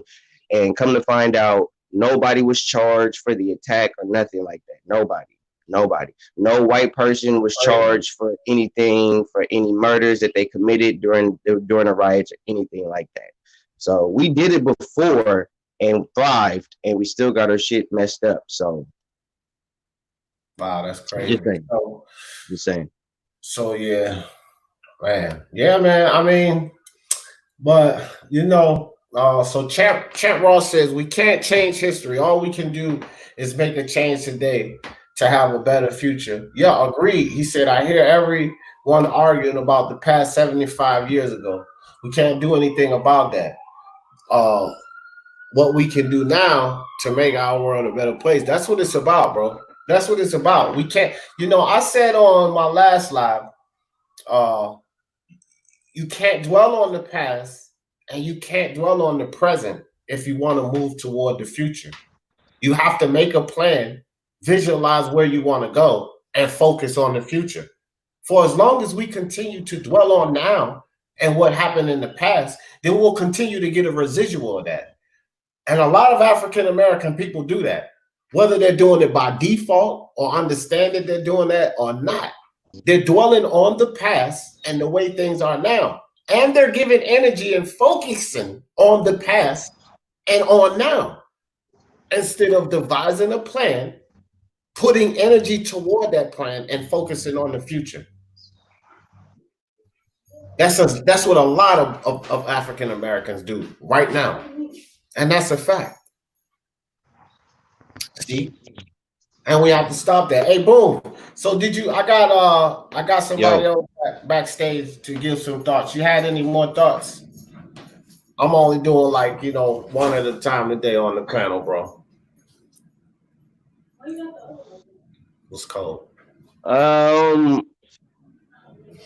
Before I get out of here, is that we did have a time in the country where we did thrive, where we were successful as African American people, and it was 2 times in our nation's history. It was actually before we were founded as a nation in the early 1600s, I think 1625 to like 1632. Black folks were actually able to pick who they wanted to marry. They were able to buy land, all that. But that was when we first got to Johnstown, Virginia, and America was pretty much not even really America at the time. But that was a time when we were on this land and we were free. We could do whatever we want until they started enslaving us, and then that shit was over. And of course, in the 1900s, after slavery was abolished and it went to Tulsa, Oklahoma, and we thrived there with Black Wall Street, which was eventually destroyed once it started to thrive. Once it started to see that Black people could become an eventual superpower on their own, we got destroyed on our own in our own community. So understand that we need to come together and be smarter, use the lessons from the past and be smarter, understand that they have more technology, they have more weapons, they have more everything. So we have to be smarter about what we're doing and how we're putting ourselves out there. So to all my people out there, I love y'all. Be smooth. All right, D, thank you for having me. I appreciate you, boo. Jay Blues in the building. What's good with you, fam? Hey, what's happening, man? What's going on, bro? Go ahead, give us your thoughts, bro. I want to let people up today and to give their thoughts on what we're talking about. Give us your thoughts, bro. See, man, I'm gonna add on what you were talking about. Everything follows, like, body follows mind. It's not the other way around. Whatever your mental input is, whatever your mental intake is, that's gonna be your reality. So whatever you float your mind on, that's all that you are going to be. If you focus on negative shit, if you focus on bullshit that's just going to rile you up, that's all you're going to be is aggressive energy. So you got to take it back to the love energy. Take it back to what I grew up with was fucking Jimi Hendrix shit. The pure love energy. Open the love portal, man. That's from what we were all came from anyways, was pure love. Like nobody was begat out of hate. And if you were, I mean, you're not really a human. That stuff is taught, bro. It's not inherited. That's what I'm saying. It's your environment. Any form of hate is a tribal way of thinking, period. This is not something that I'm making up, because we have to understand something. We're not born with these ideals, these morals, these ethics. We're not born with that. We're taught these things. And it's just like, okay, and Jay Cooley said, he said, Champ Ross, I will never forget the past. And Jay Cooley, let me get something straight, bro. I am not at any level saying forget the past. We don't forget the past. What I'm saying is we cannot give energy, dwell on, and focus on the past. What we need to do is devise a plan, a way to get out of whatever situation we feel that we're in. We need to devise a plan and give our energy and focus to that plan. Word. And that's where we want to be in the future. We need to visualize that Yes. and think about where we want to be in the future. We need to look at that plan that we devise, and we need to visualize that as if it's already done. And we need to move ahead and put all our energy and focus to that, because it's not where we are now and where we were in the past. That's not where any of us want to be. So we don't need to continue to give our energy and thoughts to that. Because if we do that, we continue creating to get a visual of that, which means it will come back around, and again.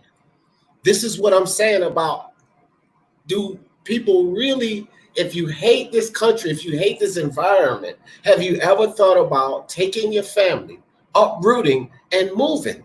Jay Cooley, some of the same oppressions, you are very powerful, proud black man, Jay Cooley, and I understand this, but some of the same oppressions that you and some of your family members and the people around you complain about, you can uproot your family and go back to the home that you claim they stole us from. You don't have to be here in America. Have you ever thought about uprooting your family and moving back over to Africa? Have you ever thought about that? Or have you listened to the rumors and the narratives about how dirty it is and the lifestyle? Because it's plenty of places like this, plenty in Africa, Jay Cooley. And have you thought about that? Have you thought about making those kind of moves? Because that's a possibility, bro. Yo, I was just going to say one more thing and I'll hop out, D. Visualization, man. Everything you put your energy to, you create. So if you're constantly on that evil paradigm, that evil history, you're creating more evil history, man. You're calling it forth. You're summoning that shit with all of your being, because you're putting everything into it. When you get that right, you need to step aside and choose love, period. That's all I got to say, man. Y'all have a great day. Hey, I appreciate you. I appreciate the words, Jay. You're always welcome on, bro. Yeah, and see, and just like Jay said, bro, listen, this is real, guys. What he's telling you is real. That's the power of our minds. We all see, teachers tell you this coming up. For all of you guys that are involved in business, and you listen to a lot of seminars, and these guys, these inspirational speakers get up there and they tell you how to succeed in business. They tell you this as well. To give your energy and focus on the things that you want, the things that you desire, the way you want them to be. Teachers tell you this, you can put your mind to it. When you're growing up, teachers always tell you, put your mind to it, you can achieve everything. This is a life lesson that we get at so many angles, but how many of us really believe that? What is truth? Truth is what everybody believes to be real, right? Isn't that true? If everybody believes that that's real, that's what makes it true. So you have teachers, you have parents, you have people in your church, clergymen telling you, if you put your mind to, this is a common thing, guys. This is something that is not contradicted by any religion. It's not contradicted by any parent growing up, any teacher of any school you go to. This is something that's said in common from many people that you come in contact with in life. If you put your mind to it, you can achieve anything. And I don't care how and what context it comes to you. This same message comes to you. So when are we going to really believe that and understand that if you put your mind? So if you put your mind to it, you can achieve that. It'll come to you, right? So if you're putting your mind to the past, and if you're putting your mind to the terrible situations that you have right now, don't you understand that that's going to keep coming to you? And that's what I'm trying to say here. It's going to keep coming to you. You have to change it. Not focus on those things. Don't allow those fears to keep you unhappy. I would move if I had everything the way that I wanted it, because I have some things planned before I plan on moving out of this country, and I'm going to move out of this country. If I had all of those things in motion right now, I would be gone already, and nothing will hold me back. And my wife is willing, my brother's willing, my daughter just raised her hand. She's 21 years old and she's willing to leave. Get the fuck out. Get out, just like she said. Because it's a state of mind. Why be afraid to try something new? Angel Santos in the building. What's good with you? All right, Shakib, I appreciate you, bro. I appreciate you, man. Look, no matter what or where we go, white people don't give two fucks about us. We are still slaves. You can't leave without a passport.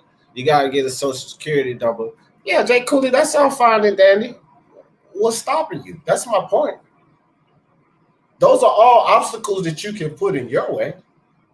But remember what I said, devise a plan and focus on that plan. You think I'm going to sit up here and focus on all the things that will prevent me from going? That's the mindset that we need to get out of, especially as African Americans. You don't have to believe that that's true, Jay Cooley, but it's true. If these are the things that you want to focus on, that white people don't care about us, you can be slaves, you need a passport. If those are the things that you wish to focus on, Jay Cooley, then continue to focus on those things. But this is what I'm trying to get you to think about, bro. Is this what you want? Those things you just listed right there. Yes, that's a reality. But what is it that you want, Jay Cooley? And have somebody convinced you? Like I said, I've been to other countries, Jay Cooley, and so have you. So have somebody convinced you that it's always this way in every country that you'll go to? No. And these are the things that people need to get out of their head, bro.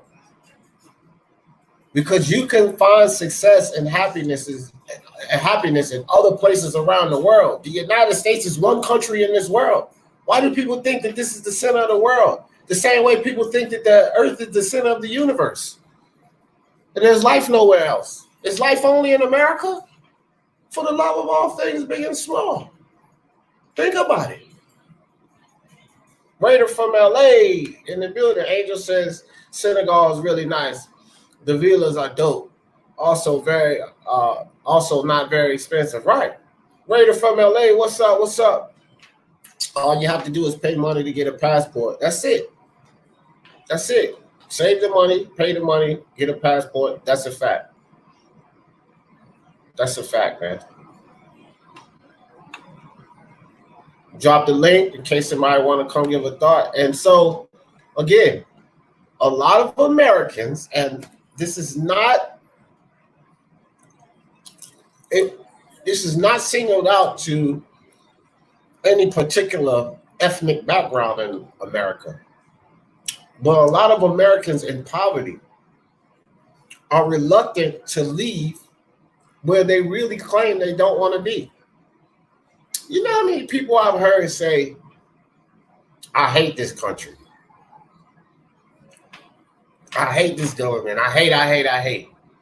And then, I'm serious, guys. And I will ask these very same people if they would go live in Germany. No, it's cold there. I ain't going to go live in no Germany. But you hate this country. You hate this place. I asked these very same people, would they want to go live in India? No, there's too many people over there. I don't want to go live in India. Very same people, would you want to go live in Africa? Oh, no. There's too many diseases over there. I ain't trying to be chasing lions and all of that. So you hear people say this dumb shit, but at the same time they say, I hate America. I hate living here. But are they willing to cure that hate? Because they can cure it, uproot, and leave. How many immigrants come here with less means? I go back to this.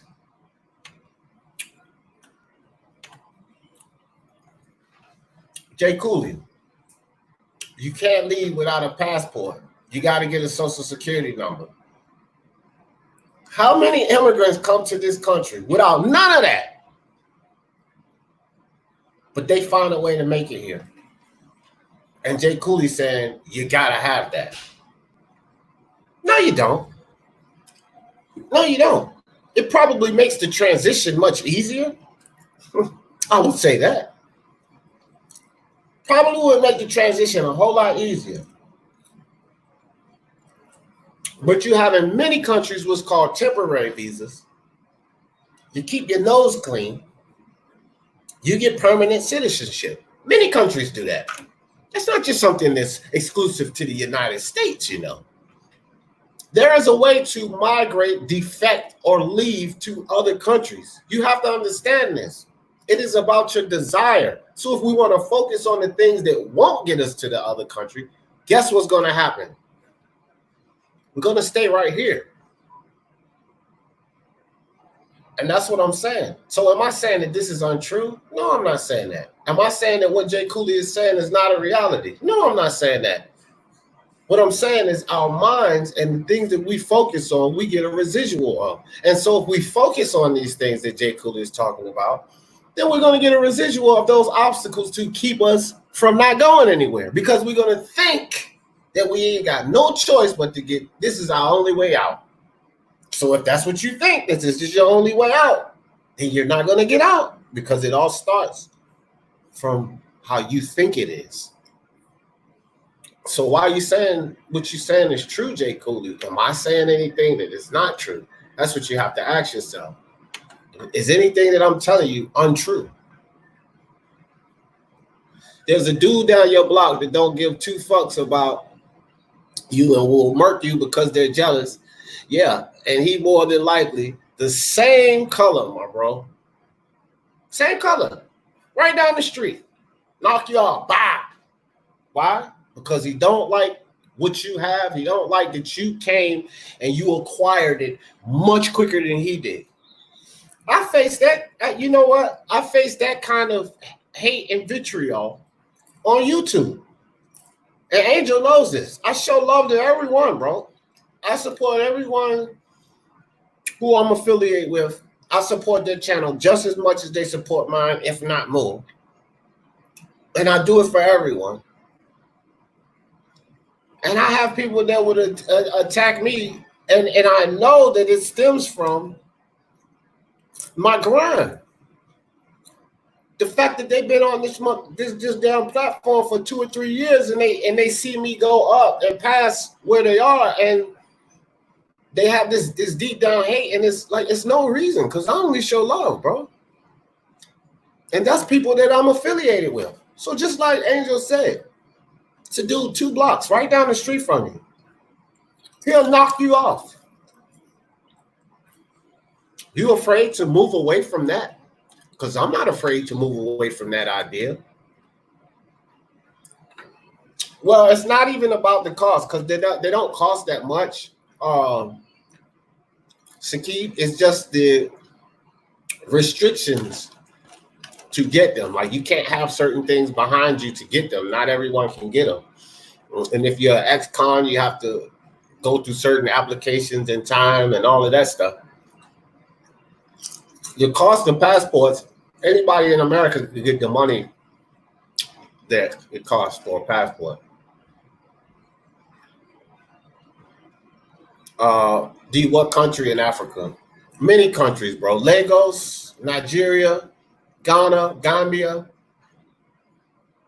Many countries, Angel. Ivory Coast, many countries. All of those countries I named have places just like this. They look just like that. Every one of those countries I named. And there's many, many more. Many, many countries, Angel. Iceman says all about controlling money. It is. But you control your money, Iceman. To a certain extent, you control your money. If you buy Jordans, if you buy, could I get some of that? Is it enough for both of them? Cool. If you buy Jordans, if you buy Gucci, if you buy nice hats, which I didn't buy this one. This is an expensive hat. Shout out to my man Remy22. He bought this for me. But I'm not gonna lie, I buy certain amenities and stuff too, right?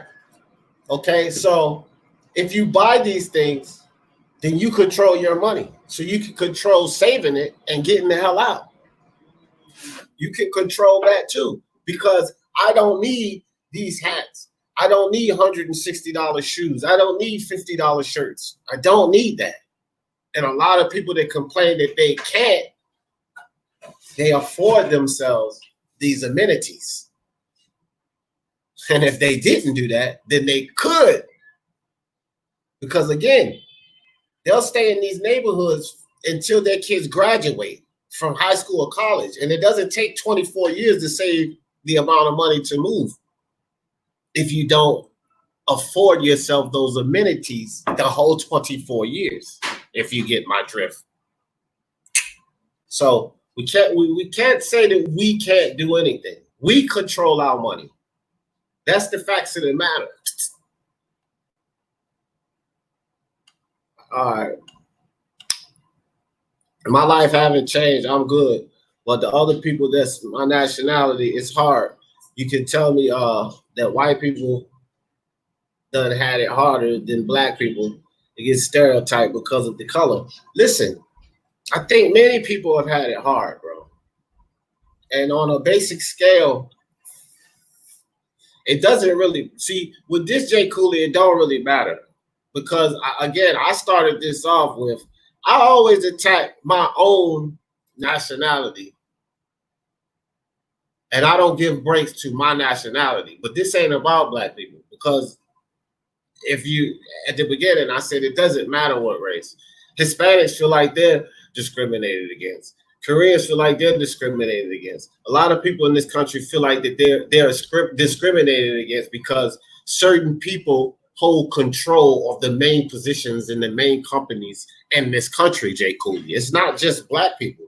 You know, there are other people that have those same complaints that start businesses and they can only get their business to a certain level because the same man that you're complaining about, they say keep them down from their business excelling to a certain level. So it doesn't just, so anyone who have these complaints can leave here, Jay Cooley. It doesn't just come down to two ethnic backgrounds. Get this smoke. Got some thoughts on what we're talking about, brother?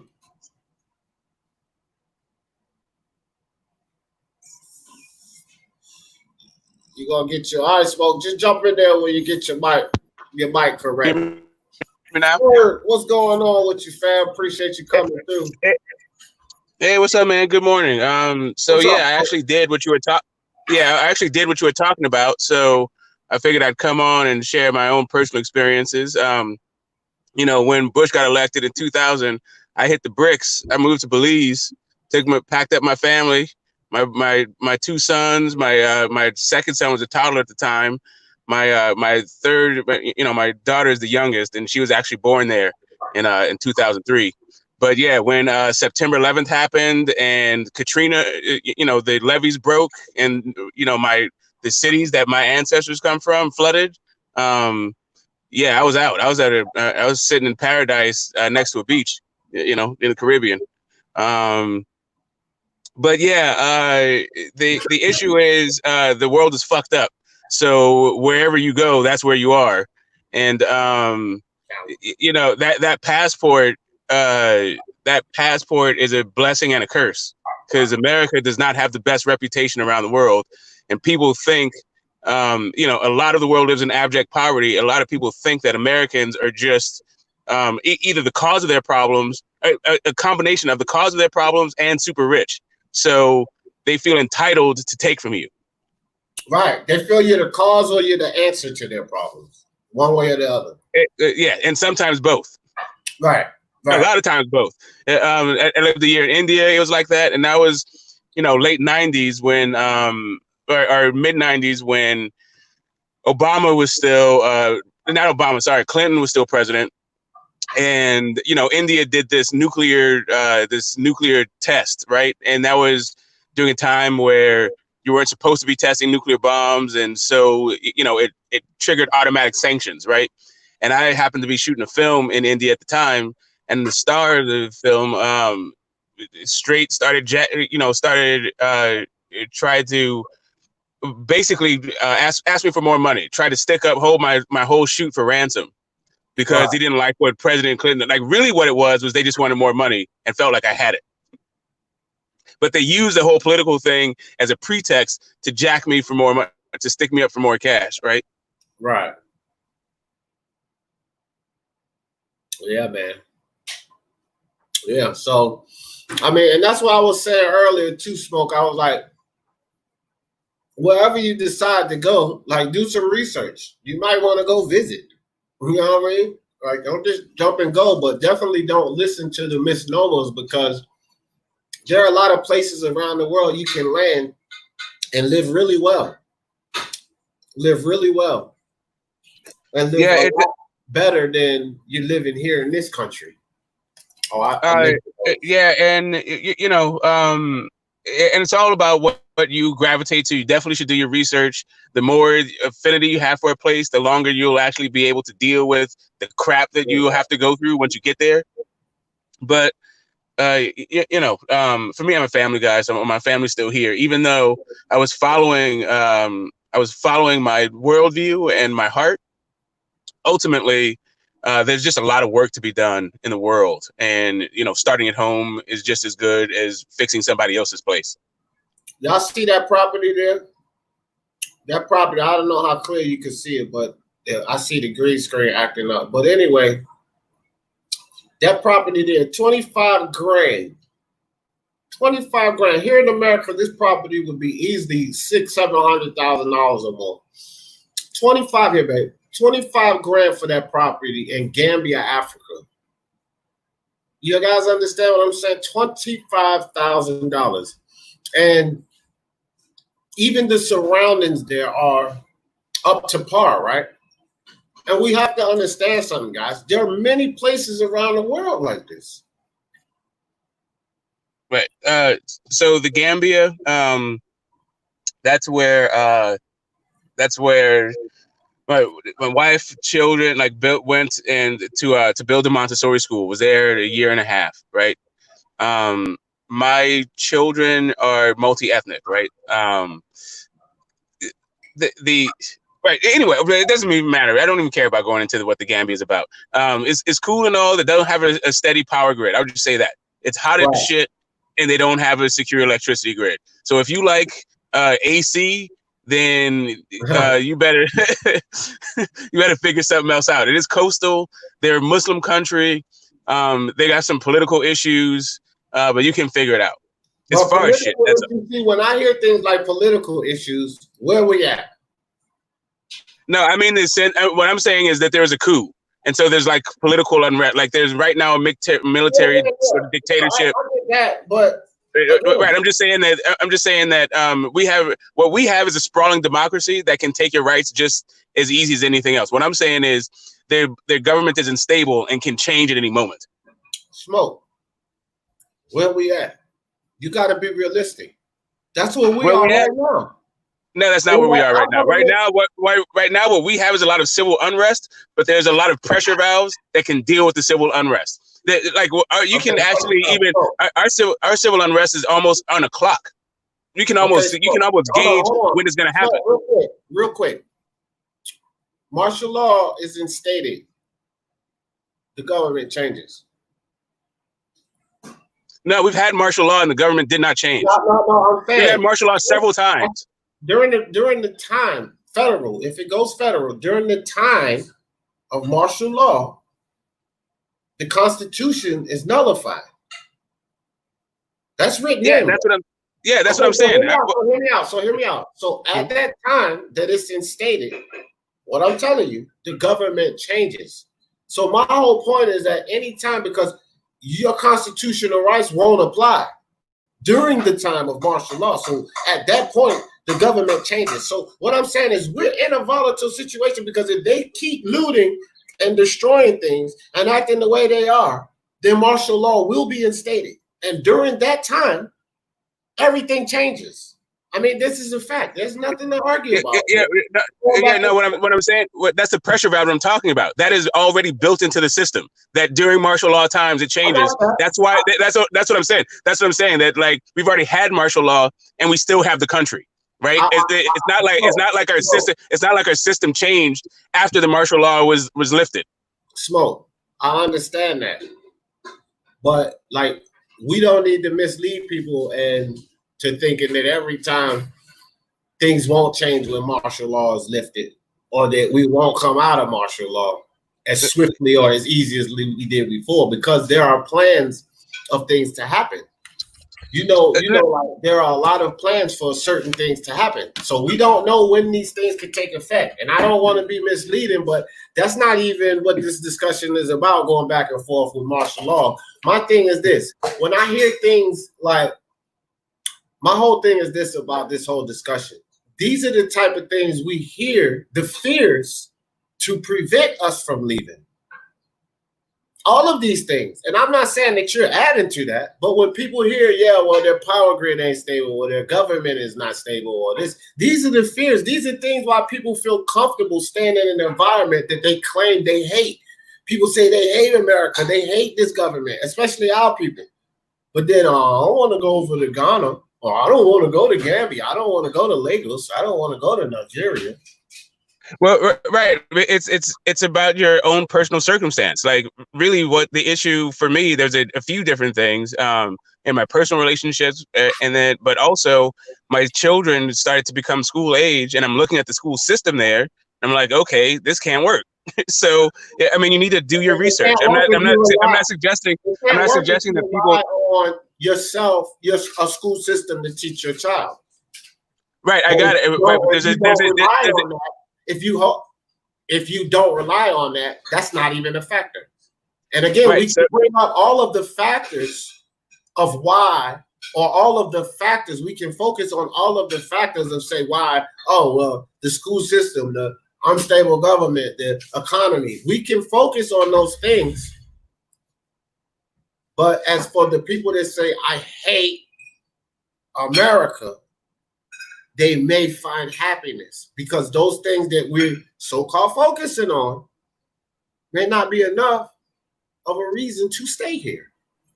That's fine. And like I said, I'm with you. I'm saying I'm with you on the educate yourself beforehand piece. Don't glorify a place and then find out once you get there that this is a deal breaker for you. Right. If I had known that that's was going to be the situation, then I would have been able to better plan for it. But really the issue, like the school system was part of another entrenched issue, right? It's how do you socialize your children? And then how is the socialization happening with the other children that aren't yours? And that's the same thing you have to deal with here. But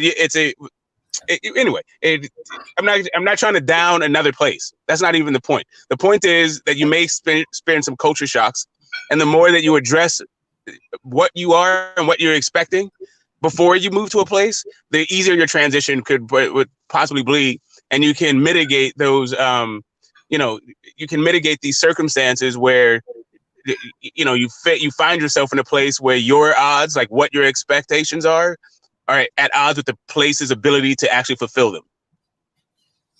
Yeah, well, that's a hard recoil in the building. People who talk white man all the time should leave the hood and meet some new white people. Yeah, tell me about it. Good one, hard recoil. Well, Well, but also to support what you were saying, a lot of people. Let me respond to some of this. Hold on for a second. First, what you were saying is that's a perspective, and there's nothing to disagree with. But a lot of the things that you were saying, although it's a reality, here's something else that is also a reality. That when you go to these places, you can plan and you can do things where those things don't affect you. So say like the school. You have online schools that people are pretty comfortable with putting their kids in here in America. They're pretty comfortable with that idea. So you could start an online school, you could start a regular school, or you could put your kid on, hey, the shifty internet works worldwide. You could put them on an online school there. Therefore, or you can teach them yourself. Therefore, that makes that not a factor. When you look at the power grid, you have solar power panels that can be purchased damn near anywhere. And even though there's a shifty power grid, you can do things to account for that. So my thing is this. Focus on, remember, power of the mind. Focus on the things you want instead of the things that may prevent you. Yeah, there's things that prevent you, but I hear a lot of these things that could prevent you or could be a problem in the other countries. And then I equate them to what's going on in America, and they're the same or similar problems or worse. Yeah, but the issue is that the way that you are attacking the problem is from an American idea, right? So you're out there, you're saying, hey, an online school is the way you go. That's the way you fix it here. If you go to a place that doesn't have computers and people are living in abject poverty, how the hell is online going to fix the fact that maybe your kids specifically can get an education from an American or Western style program? But how does that help their socialization with their peer group in that community? Okay. First and foremost, the line wasn't about the socialization, the peer group. The line hold on, smoke. The lie was about changing your status and your family status, because socialization, again, may be something that you have to deal with. But if we think about these things and keep them from preventing us from moving, because how many children here in America socially are in tune with the internet and they're being cyberbullied and thinking about murdering themselves, or they're in tune with contact social and they're being bullied in school and they're thinking about suicide and murdering themselves right here in America, where we can go to another country, wherever it may be, and not focus on these social issues that you're talking about. Now, is it a reality? Does it exist? Yes, Smoke. Yeah, it does. But again, here in America, so we can focus on these things that of why or not, and I'm going to keep coming back to that, and I can keep equating it to things that happen in America, if not on a higher or worse level. Kids are killing themselves right now because of social issues. They have these social gatherings. They're able to communicate with these kids, and these kids are causing these other kids to kill themselves right here in America. So there are going to be different issues that you have to adapt to when moving to another country. But again, will we utilize these things as fears or reasons to stay put in an environment where we're totally unhappy, or do we try to find a new? Yeah, so I would say if you find yourself in a situation anywhere that you feel like that place does not actually meet the requirements that you need for your life, then you should figure out a place that can do that. And I think what you'll find is the tools to thrive in most places, by doing that method, because the first place you go to may not be the place that you end up. Yeah. All right, Smoke. Appreciate the thoughts, fam. You got anything else you want to add in? No, yeah, I mean, solutions to your own personal, your own personal problems or social problems, you know, to the larger community, I think definitely is about having a strong mind and educating yourself and making sure that that basically you're living your best life. But that also just straight up, like this whole pursuit of happiness, that also is an American ideal. Yeah. Yeah. Well,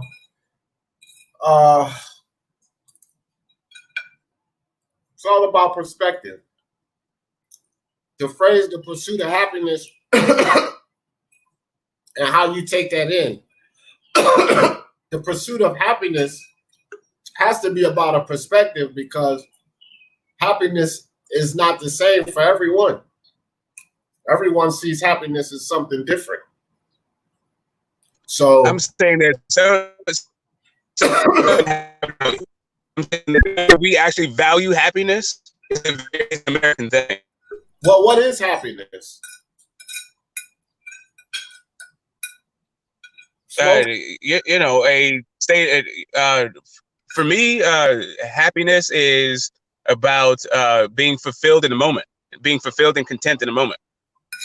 Right. Someone else, happiness could be owning a piece of land with a small house, having a garden and vegetables that they can survive off on, and living off the grid. And that's total happiness for them. So happiness is all about perspective. So I don't think that it could be just single to an American ideal, because happiness is within. Whatever makes you happy, this is what you should do. And that's individualized, not really. You can't really stereotype happiness, because everyone has the pursuit of happiness. I said the pursuit of happiness is an American idea, not happiness itself, but the pursuit of it. Smoke, even the pursuit of it, because everybody's pursuing something different. Like I said, right, but not everybody's pursuing happiness is my point. Some people let me talk. Everybody don't need a big house, a Benz, $1 trillion. Their pursuit may not be of that. Everybody don't need a certain neighborhood or environment to live in. Their pursuit may not be that. So everyone's pursuit of happiness, everybody's perspective of happiness for themselves and their family is going to be different. So it doesn't really, to me, have anything to do with the American ideal of it. That's just a perspective. It's not a definition. The pursuit of happiness in itself, the phrase, maybe, if you're saying the phrase, like figuratively speaking, the phrase, the American phrase, in the sense of that, yeah, but my pursuit of happiness has nothing to do with American perspective, nothing at all. What I mean is, this is what I'm saying, that some places, their goal is for equality, not happiness. And so happiness is not even part of their national lexicon. It's actually uniformity. Equality, we're talking about happiness. That's why, I'm just saying that I'm talking about listen. I'm talking about the way the Americans see things and what the things we value because we are here versus what somebody else is taught, versus what somebody else is taught as a value in their country. Calm down. That's a tribal way of thinking. That's the way. No, it's a literally what's happening in the world. Bro, calm down, bro. What I'm saying is, everyone thinks individually. You keep saying America and the American and the way their ideals. I'm not talking about that. And that's what I'm trying to get people to get out of here. That's why I don't want to focus on those things. I don't care about how this society sees success or how this society explains a pursuit of happiness, because you keep going back to that. We are all individuals. We have our own mind, and we need to break free of how society thinks, or what society thinks means this. And this is what I'm trying to tell you. So I understand what you're saying, but in this discussion, it doesn't apply. None of it. No, you don't understand what I'm saying. Literally, you don't understand what I'm saying. Let me finish. None of it applies, because everyone needs to break away from that tribal way of thinking. You can keep running back to this, but it just leads back to a tribal way of thinking. Because the world is not revolved around America's way of thinking. A lot of people hate the way Americans and American governments think. Go ahead. Bro, you're missing it. That the point that you're missing is that the world is actually a collection of tribes. So when you say get out of when I'm talking about when I say to you this is what the American ideal is, what I'm saying to you is that other people don't have that, and they have their own way of their own tribal paradigm that you're going to have to confront once you show up there. And I'm saying to you that what I'm saying to you is the idea, regardless of how you define happiness or how you define success, regardless of all of that, the very idea that life is about the pursuit of happiness is a thing that Americans have does not shared with everybody else. That was my only point. Okay, that's okay. I don't agree with that, because in the practice of Buddhism, that's exactly what you're doing. And that's not exclusive to America. And that's a fact, Smoke. And I'm not going to argue about that. I'm going to leave it there. But I do know for a fact the pursuit of enjoyment, enlightenment, happiness is Buddhism, bro. And that is not exclusive to don't do that. That is not even exclusive to Western society or America at all. The pursuit of happiness. And this is why I don't agree with these ideals. And we need to break free. That's why I have these things, because we need to break free of this tribal way of thinking. It is a tribal way of thinking that's exclusive to America. But it ain't. It just simply is not. I didn't say that it was exclusive to America. I said it's not shared by everybody. Smoke. I didn't say you did. Listen to my words. This is your problem. You're too ready to argue. But you mischaracterized. Let me finish. You're too ready to argue. I did not say you said anything. I didn't say that. I said a tribal way of thinking, Smoke. Tribal way of thinking is accepted. This country, that country, this ethnic culture, that ethnic culture, people think the same. They have ideals, ethics, and morals of the same. That's a tribal way of thinking. This is not about what you say. This is how the world is. And being under any tribal way of thinking means that a lot of times we're closed-minded. We have tunnel vision, and we're not able to break free. We need to break free of any tribal way of thinking. So if you're looking at something in light of how Americans break it down, or by an American perspective, that's what I mean when I say tribal way of thinking, because there is open perspective about any idea. There's always an open perspective, and we need to break free of these misnomers if we want to truly be happy, because these misnomers is what's keeping people unhappy, keeping them trapped where they are. Okay, bro. First, I would suggest that you study Buddhism a little bit more, because it's literally not about what you said it's about. But really, even if it was, Buddhism in America is not all that's encompassed when it comes to perspectives and how to live. Right? That's not really the point that I'm trying to make. And this idea about power of the mind happens through censorship. Like the idea that you don't want to deal with certain ideas because it may undermine what your point is doesn't actually make your point any more valid. It just means that you don't want to deal with anything that could undermine your point. But I'm for real. What I'm saying to you is, yes, I understand what you're saying. People need to transcend whatever it is that's holding them back, regardless of the culture that they come from or the system that they're using. Like, I got it. I understand what you're saying. You always, okay, dude. Like, forget it, dude. Like, never mind. I'm gonna go. I'm gonna go, because you keep talking. I can't finish a thought. I'm good. Around anyway. But it's with Smoke, everything is not a debate, bro. You gotta understand something. How you doing, D? Good afternoon, man. What's up, LFA? You gotta understand something to get this Smoke. Hold on, LFA. It's not a debate. It's not a debate. It's a perspective. And you have to allow other perspectives. I never once said that you have to ignore or act like anything doesn't exist. I never say that. I said we have to watch what we give our focus and energy to. We have to. Things are reality in our environments, bro. And in whatever country we're in, racism is a reality in America. But what I'm saying is, nobody said ignore them, act like it didn't hurt. So Smoke, when you get up here and you go on your rants and you say you can't just sit there and act like, I never said that. I said we don't have to focus on those things. You need to listen and stop being so willing to wanting to debate everything.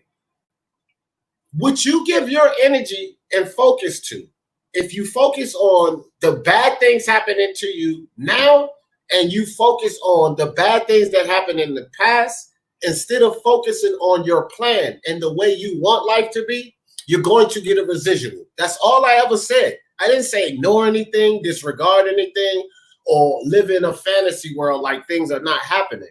I never said that, bro. But you don't have to focus on the negative and everything bad and everything that can hold you back and everything to look out for.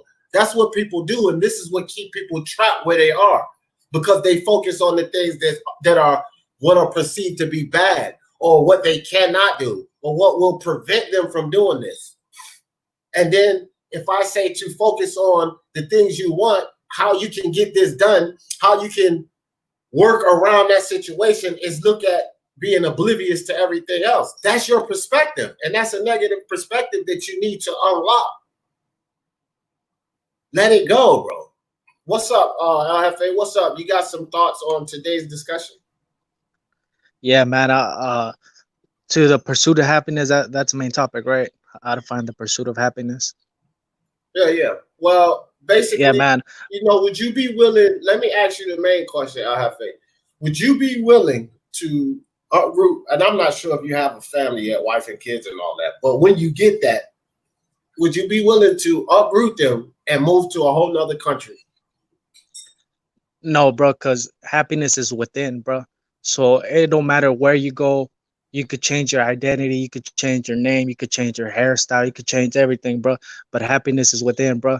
When I grew up in the system, bro, I thought having money, I thought smoking weed, bro, drinking every day, bro, fucking every day, banging, whatever, bro, chicks, whatever, man. I thought that was happiness, bro. But I didn't learn true happiness till I found myself, bro. And I found myself, and I'm not saying you can find yourself only through the word of God, bro, which is the Bible, in my opinion. But there's many ways that you could find yourself, man. And once I found God, bro, the Bible, I felt like I found who I truly am, bro. So I left the city, I left my hood, bro. And right now I live happily in the woods, bro.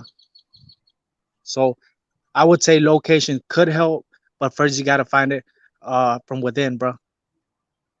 Well, I agree with that 100%, bro. Because here's the thing. You can be perfectly happy in the United States. You could. Because just like LFA said, happiness does start within. But happiness is also about what you desire. Now, El Jefe, if you had that desire to go live wherever you're living now, and you desire to do that, and you accomplish that, and now you're there, then that's what leads you to happiness. But if you don't truly desire to be there, then you need to devise a plan on where you truly desire to be. You understand what I'm saying? If you desire to be there, if that's what you wanted to do, and now you're there, then yeah, you should be perfectly happy. But if your true desire is to be somewhere else, wherever that may be, then you have not really reached true happiness yet. And my thing is, if people go year after year, day after day, always complaining about being here, about being in this country, what they have here, the hardships they have here, and there's many other places around the world, why not try somewhere else around the world?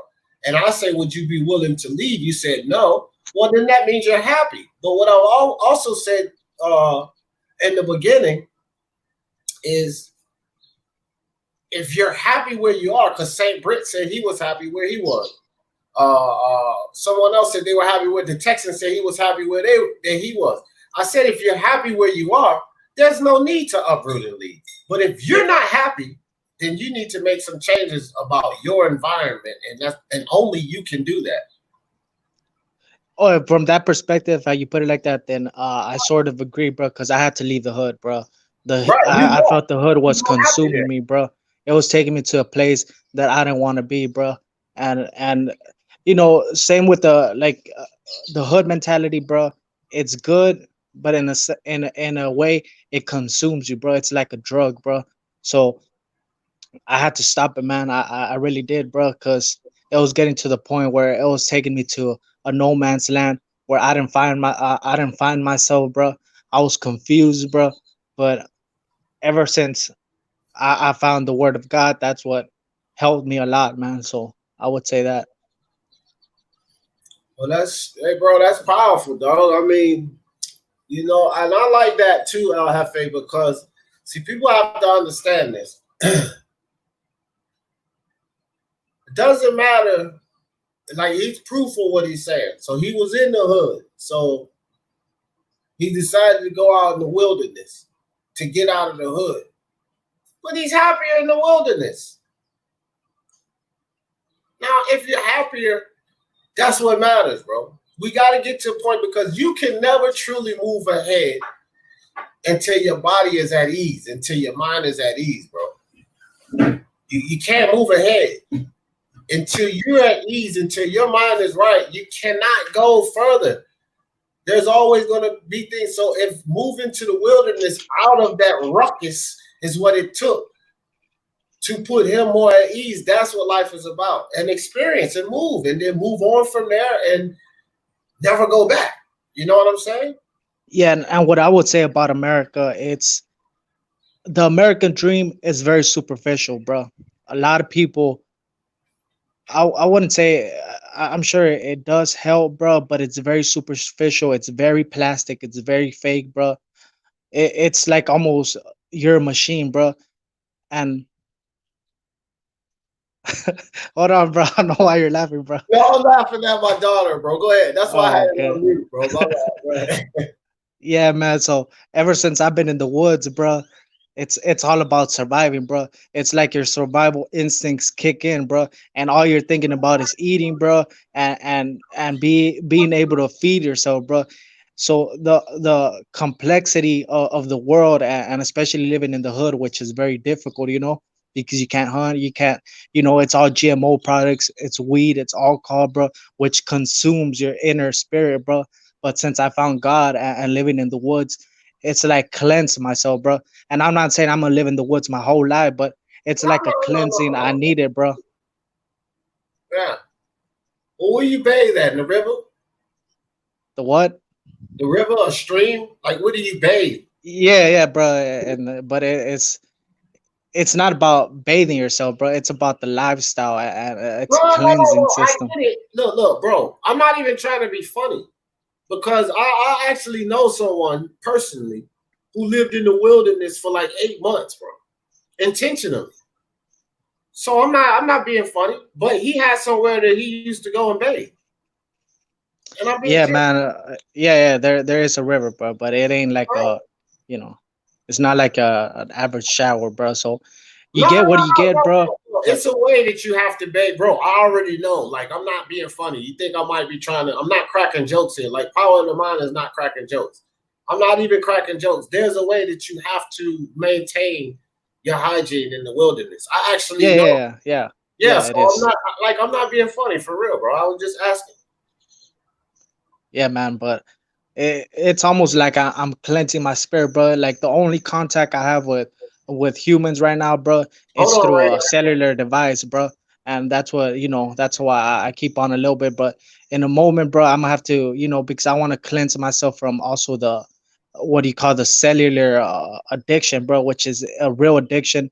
People that are consumed and can't live without their phone, bro. So I'm gonna go rogue, bro, and You going off the probably in a grid? couple weeks, bro. Yeah, man, just for a little bit, and then I'm gonna be touched with reality, bro, because I gotta return to the hood, bro. Yeah, I feel you. I feel you. Do your thing, fam. I'm glad. I appreciate you coming up here to share. I'm gonna get Raider on here. Let him share some Yeah, man. thoughts. I appreciate for having me on, bro. And all I could say, man, find it from within, bro. Find your peace from within, because we can't really change. Well, we can't change society, but first change yourself before you change other people, bro. Facts. So y'all have a good one and have a peaceful one, man. Peace. I'm out. Peace out. Well said, Alfie. Raider, what's up with you, fam? What's Real quick, cracking, B? Raider. What's up, man? Guido, let me get some shout outs. Some people stepped in real quick. Guido, what's up with you, Guido? I ain't shout you out. I seen you come in unbiased or biased boxing talk in the building. What's up with you, fam? Appreciate y'all coming through. What's up, Raider? What you got to add, or what's your thoughts on today's topic?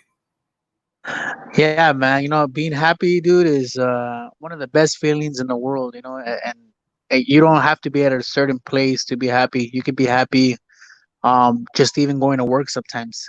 You know what I mean? And then Right. obviously you have your bad days too. So it's just like you said, empower your mind. Do things that make you happy. That's like the best thing that advice that I can give. Yeah, man. I mean, it comes down to that. That's good advice, bro, because I always say this, Raider. You cannot help anyone or move forward if you're depressed or you're in a negative state. You can't, because you'll never be able to truly move forward. Being in a negative state, feeling depressed or angry or mad, that only prevents you. No one can ever tell me they've had success in doing anything except maybe fighting someone when they were angry. Yeah, I agree with that 100%. I mean, you can't get advice in relationships from somebody that's probably been divorced like 4 or 5 times. You know what I mean? Like, Right, they're hurt, you they're sour, they're disappointed, they're angry, they're filled with negative emotions. You're not going to accomplish anything if you're filled with negative emotions. So unless you get yourself straight, how can you ever truly be happy? You have to drain yourself of those negative emotions to truly be happy. And it doesn't matter if you're harboring negative emotions in here, Africa, Europe, Italy, Greece. It doesn't matter, bro. If you're harboring those negative emotions in any of these places, then guess what? You're going to be negative. That's just a fact. Yeah, and I mean, I mean, trip out on this too. Like, I was thinking, like, right now that you were talking about this, like, even in a relationship, right? Like, say you meet somebody or whatever, and you like them. Do you really like them because you like them, or because they make you happy? You know what I mean? That's right. That's fact. Martin Ramos, blessings to you, bro. Pelly Grosso said, "Does Taco Bell deliver to the wilderness?" Why you sense? Hey man, you guys are crazy, dog. But no, that's right. And see, that's the thing. Like the saying goes, LA, where they say, "I want a good woman," or "I want a good man," right? But people are not being specific enough, because when you just say you want a good woman and a good man, what does that mean? What is a good woman or a good man? Do you want to, some people say that and they're in a relationship, but they're getting cheated on, right? And they say, all I want is a good man. So they get this new man that don't cheat on them. But he's an alcoholic and he drinks all the time. Yeah, Then no, I know, a good man that's not an alcoholic, don't cheat on him, but beat the shit out of him all the time. So what do you want? People have to be specific when they say what they want. You see what I mean? You have to know what it is you want. You can't just say, I want a good man or a good woman, because what is actually good? What is bad? yeah. People don't know until they're been with them, I guess, for a Experience it. while. You got to experience it. And that's what I Yeah, say exactly. about uplift and move. People always say, like, Raider, you can attest to this. Well, I can't move. I can't afford to move. But people migrate to this country all the time with 10 times less than you had. They got here without that. Don't tell me you can't. Yeah, man, you could always move. I've been there. I've been there, done that. You know what I mean? You could do it. You just don't. I mean, you just don't want to. Because if you really want to, you would. You know what I mean? You could always make excuses for things all the time. That's a fact. So, got anything else you want to add in, Raider? Nah, man. I mean, just wanted to show some support. Come on the channel real quick, chop it up. But no, thank you for having me on, and everybody, try to do whatever you can to make yourself happy, whether it's going fishing or fucking going to the mountains or whatever it is. Try to do as much, or even having fun with your family, playing with your kids, whatever it takes to make you happy. Do it as much as you can. It doesn't have to be the same thing over and over, but you can do different things, and then you'll be happy. Or even making your family happy makes you happy. Do that. That's right. Well said, Raider. Whatever makes you happy. I appreciate you coming on, fam. So Miguel says you can believe in God and still be unhappy. That's right. You can. Because I believe in God, but I'm happy. But you can't believe in God and be unhappy because it starts in here. Only you listen, guys, listen. No one makes you unhappy. No situation makes you unhappy. No circumstance makes you unhappy. Only you make you unhappy. These are the facts. Only you make you unhappy. Because whatever that situation is, whatever that circumstance is, or whoever that person is, you're taking that in your mind and you're saying, I'm going to be unhappy about that. You're deciding to be unhappy about that. No one's making it this way. You're making it that way.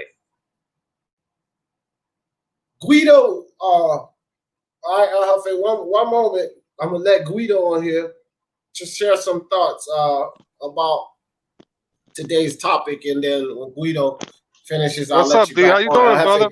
Guido, what's up? What's up with you, Guido? Man, I love this topic, man. I love it.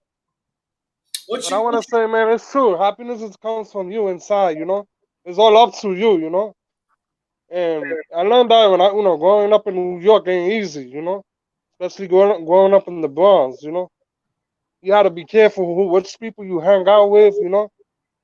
You know what I'm saying? So it was important for me. Yeah, can you hear me?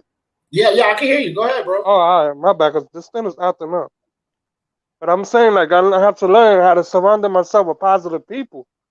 You know, people, intelligent conversation and shit like that. You know what I mean? I hear you. And man, in the years I had to learn, who's your real friend is and who not your real friend, you know? You know what I'm saying? And same thing with the ladies, you know? Yeah. Like, when you like a lady, damn, she fine and all that shit. But when you get to know her, oh, she's disgusting, you know? In the beginning you thought this bitch was all this and that, you know? But when you really find the person, it's like she's so unattractive because she's not fun to be around, you know? She's not Because fun to life is about communicate. experiences, bro. You never Yeah, know until you experience these people, until you experience new places, until you get around. You never know. yeah, true. And another thing I want to say, I used to, live in the hood and shit. And New York, you know how New York is. We got a lot of people every block, you know? A lot of people. And Yeah. a lot of dudes, they doing a lot of negative stuff.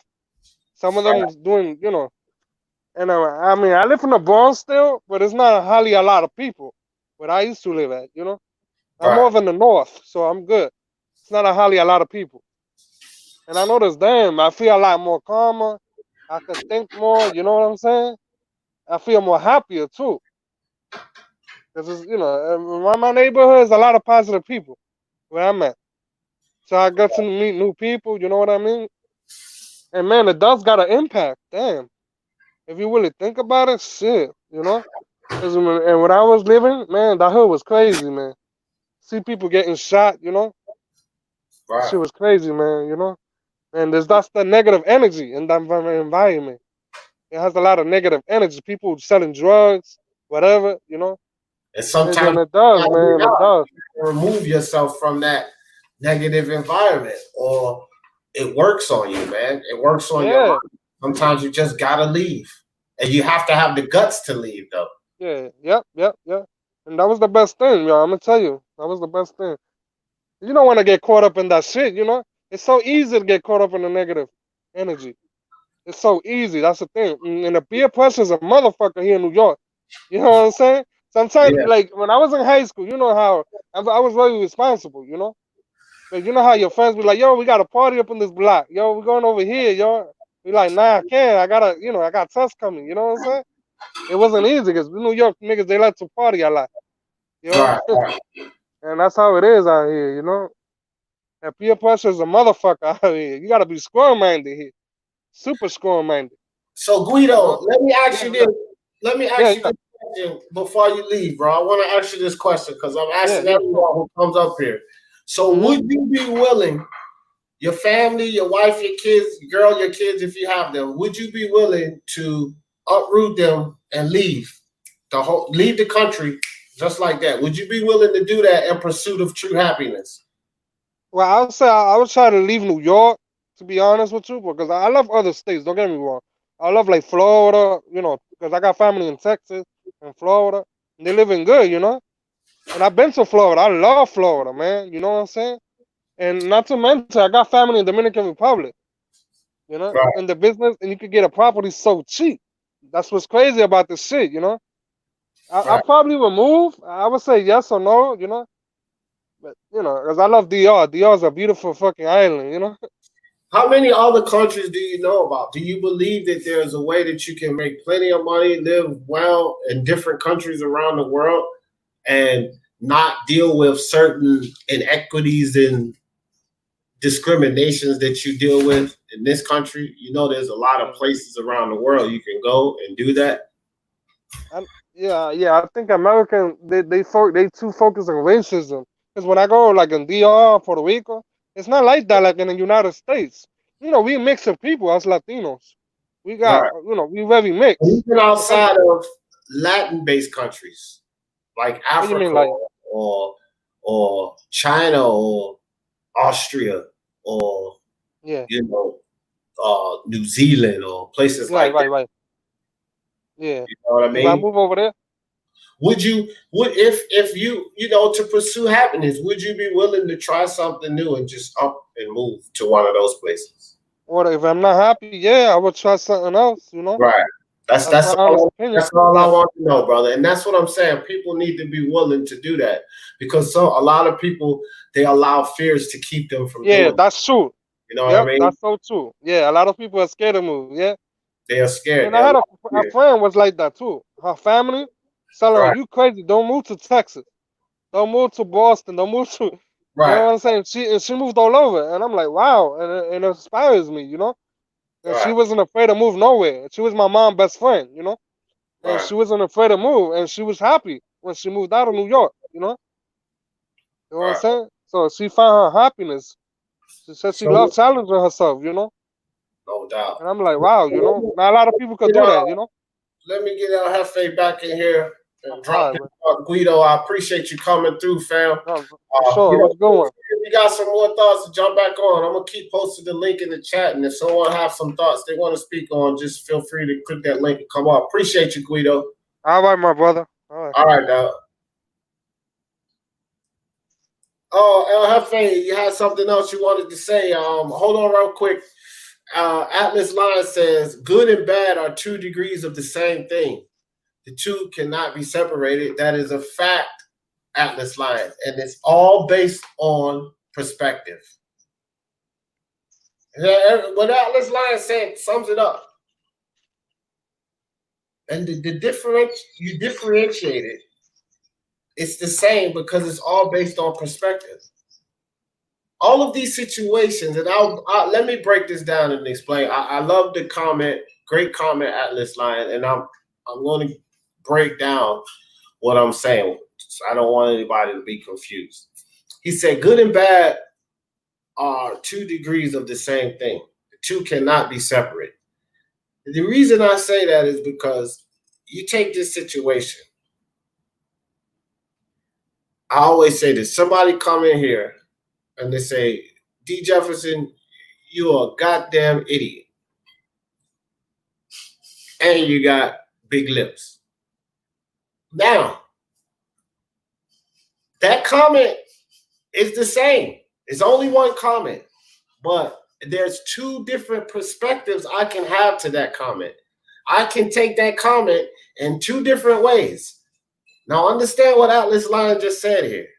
Good and bad are 2 degrees of the same thing. So that comment about D. Jefferson, I can say, what the fuck? You mother, and blah, blah, blah, and just go on a rant. Say, F you, and don't come to mine, get the hell off my channel, blah, blah, blah, which means I just took that as it being bad. Or I can do what D. Jefferson often does a lot of times, and you guys know it. That's funny. That's pretty good. And then I just took that in as something that was funny. It made me feel good. So that was good. It wasn't bad. It's the same damn thing, bro. It's all about perspective. And however you take it in, what somebody says, what somebody does, is your mind. It's your perspective. And you can take it in and turn it into whatever you want it to be. The emotional state that you have behind what someone says, what someone does, is your choice. So good and bad is only what you determine it is. There's no such thing as good or bad. Good or bad is deemed upon perspective. And if you think that it's bad, then it's bad. A lot of what people that are labeled sociopaths or psychopaths, and they go around and kill people, and because the way their brain work, dismembering bodies the way they do, they don't look at it being bad in any way at all. That's why they're labeled psychopaths or sociopaths. They don't look at that as a bad thing. They don't feel bad about doing it because their perspective on it is it's a natural order of life. You've heard a lot of them say that. You live and you die. Lions kill in the woods. What's the difference? That's their perspective on it. So good and bad is all about a perspective, whether you want to believe that or not. You can't tell someone what's good or what's bad. In America, a young woman must be 18 years old before a male that's over 18-year-old, or vice versa. You must be an adult over the age of 18 before you commit an intercourse, or it's against the law. There are countries around this world now it's perfectly legal to give your 12-year-old daughter away as a bride. But in America, that's bad. That's taboo.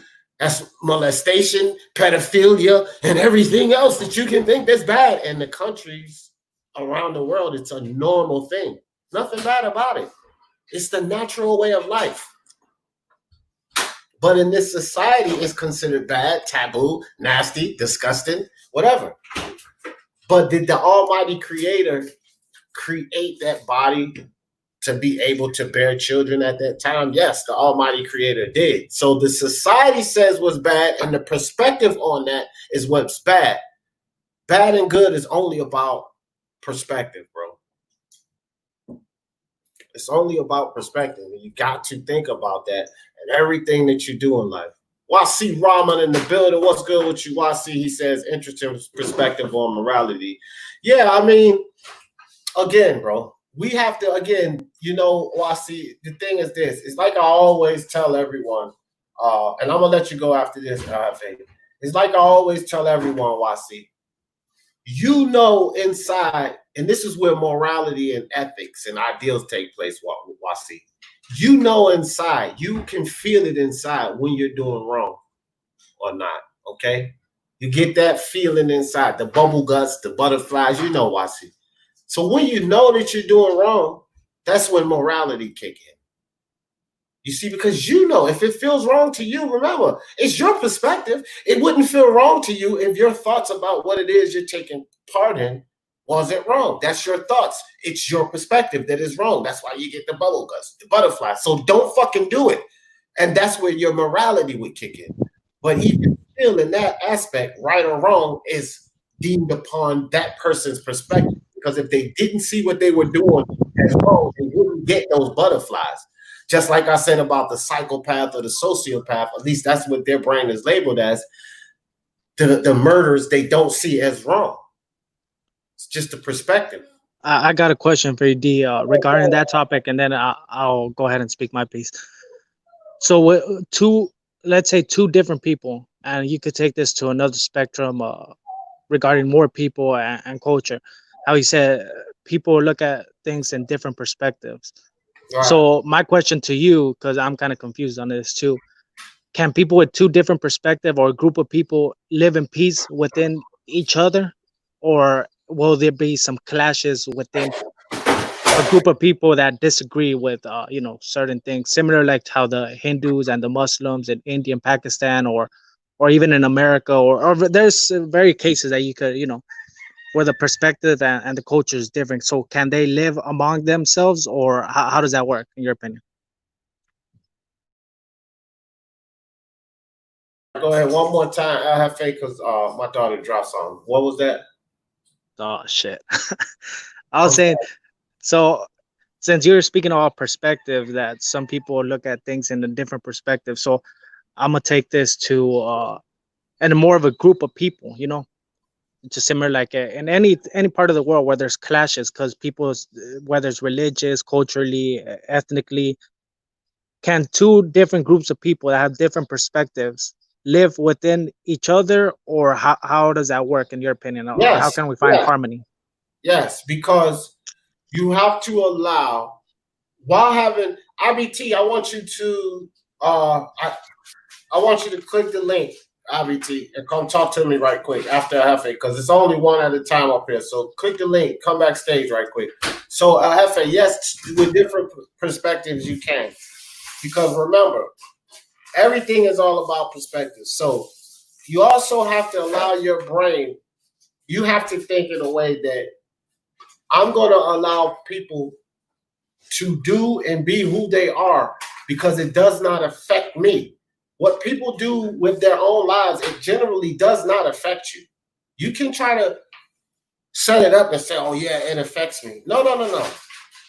Your experience and what you decide to do, like you going and living in the wilderness, who does that affect? That affects uh yeah. right. So what people decide to do with themselves, it doesn't affect you. So you have to allow people to live in their way. Therefore, you can live around someone with a different perspective as long as you don't allow that to offend you, because what they're doing does not affect you. And if you have that understanding,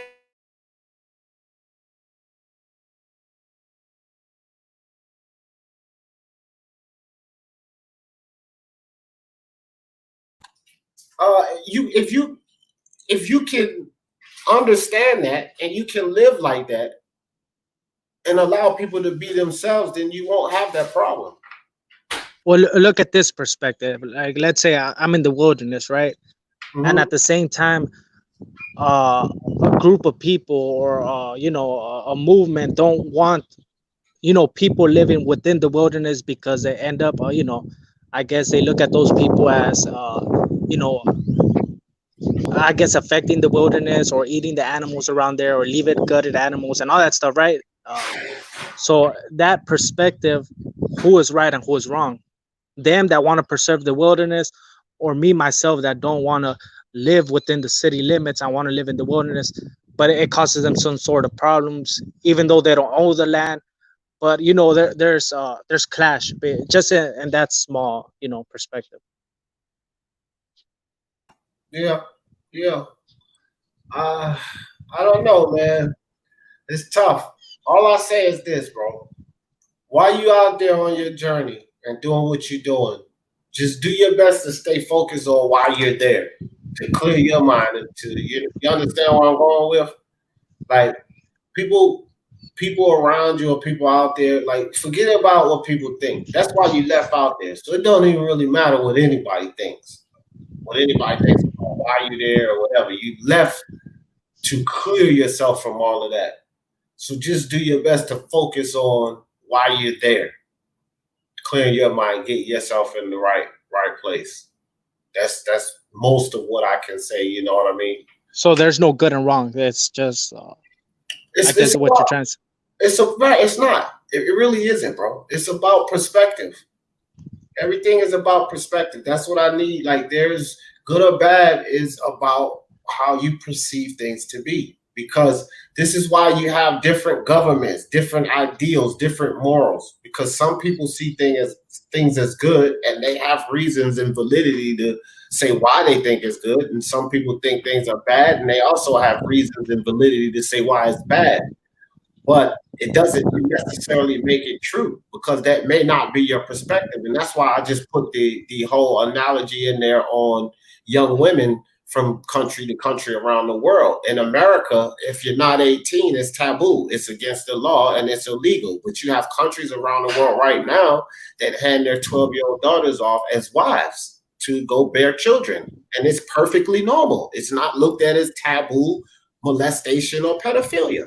So it's all about perspective. So there is no good or bad. It's how you perceive things to be. Yeah, man. And I also got one more thing to address, and I'm gonna be out. For Miguel, that he was saying about God, that's a lie, bro.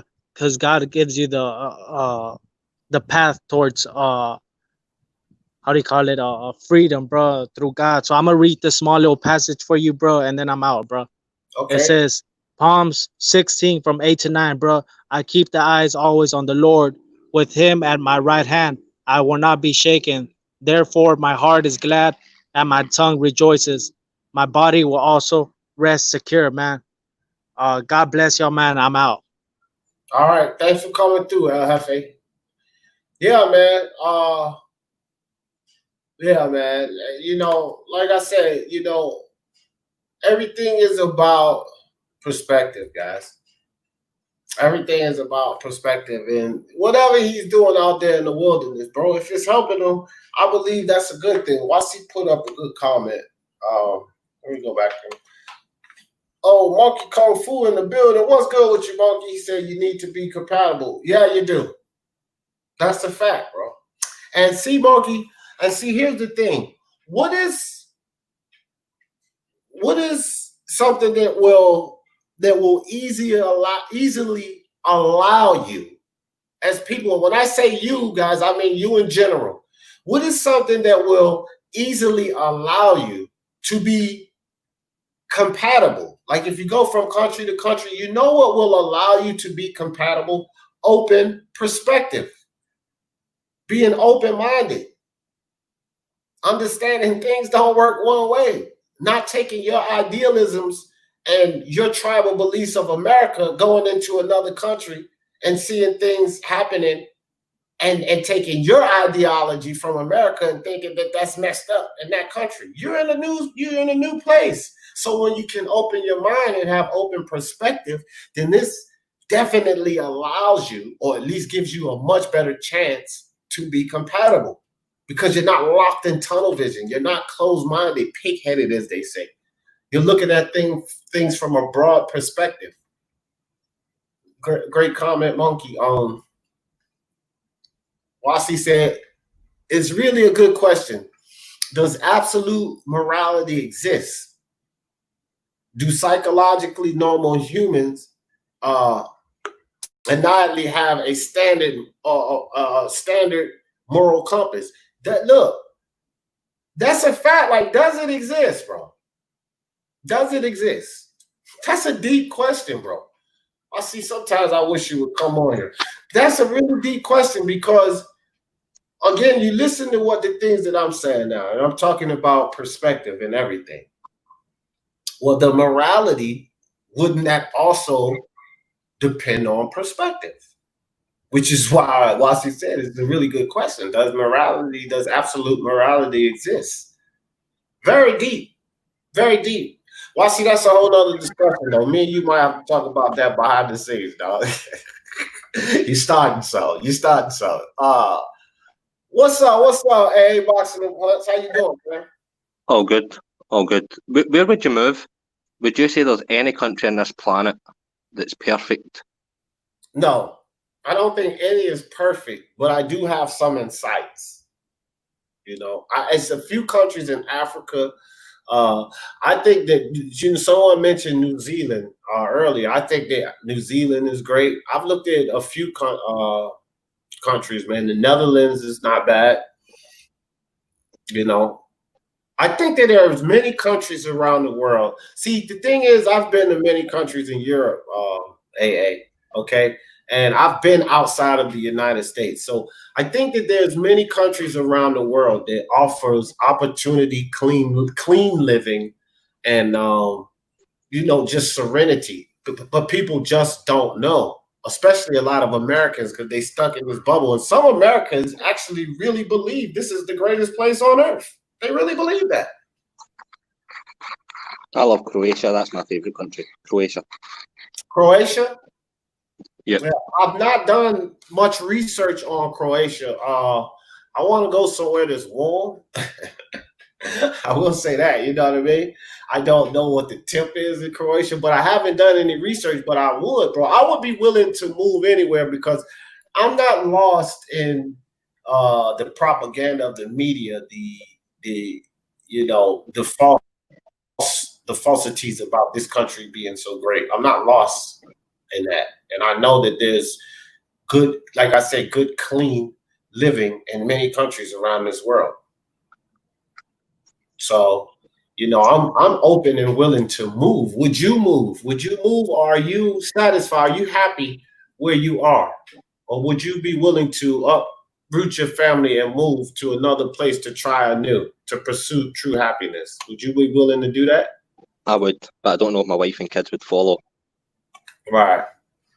Uh, Right. Nah, I know that Britain's far from perfect. It's no very great for a place called Great Britain. It's got many problems. But I suppose when you make something your home, what happens round about you just becomes normality. So when you live in a shithole, shit becomes normality. Right. I don't know. I suppose it depends how you view where you live. If you feel like where you live you're not being treated fairer, then you have to do what's best for your family. But I don't know if I would get better treatment in any other country than I get where I live just now, to be fair. Right. Be pretty much the same, I think, everywhere I went. I think that because of, like, when you think about like CNN and all of this stuff that we see in the news media, I think that even at a lot of levels, I think that people kind of get lost in what would be accepted, what would be allowed in certain countries. But I think people in other countries generally, at least in my experience, are more open to foreigners than many people believe because of the social distancing that's caused by the media. And when I mean social distancing, not in concerns of COVID-19, but I mean from one ethnic culture to another one, the social distances that's caused in the media. Like, they put up these disbeliefs about other cultures. And, you know, until we experience it, I don't think that, because it's not as much discrimination as a lot of people would believe. Like, African Americans, it's a rumor that Africans over in African hate Black Americans. That's bullshit. It's absolute bullshit. And a lot of people from over there tell you, a lot of Africans come over here in this country, and the ones that here end up hating the Americans here because of the way they treated. Look at the way that the kids act when they come over to school. Call them African booty scratcher, tease them, and all of this type of dumb shit. And they treat them poorly when they come here. But when we go to their countries, we're not treated poorly. So there's a misnomer in this rumor that Africans hate us, but the ones here may hate your Black ass because of the way you're treating them. That's it. There's loads of subcultures. I can imagine people like Nigeria's very diverse. That's got a lot of Muslims in the north, a lot of Christians in the south. They're no united. Nigerians are now one people. They're an identity of thousands of different people who just live on a bit of land that a couple of hundred years ago got named Nigeria. They people come from all parts of Africa who just happened to be there at the time when the boundaries were set. Right. Just like Mangrove said, it's your choice to be a twat or to choose to be good. Facts, bro. Yep. It is. It is. So you got anything else you want to share with us? Right. I'm going to ask you a question because I've been asking people and I'm confused with people's response. Do you think it's all right for people to shop by race? Do you think it's all right for Black people to shop in Black-owned businesses? Or do you think everybody should shop in any shop that's local to them rather than a specific race? Because when you prop up one race, if you prop up the Black race, if you go to the Black-owned shops, you're taking away from somebody else's shop and their livelihood based purely on the fact that they're no Black, which isn't right. I think no. I don't agree with that. I don't think you should shop. I got you, James. Give me 1 second. I'm gonna get ready to let you in. Don't leave, bro. I don't think you should shop by race. Nah, bro. No. You should shop by, like, my thing would be the community, the environment, the economy. You understand what I'm saying? So I don't care what the shop owner is, ethnic background. If it's going to help the community and the economy where where I'm living, then that's where I'm gonna shop at. That's what I'm Yeah, gonna support the that's community and the economy, not the ethnic background. I would that. say that would be my choice. You know what I Yeah, mean?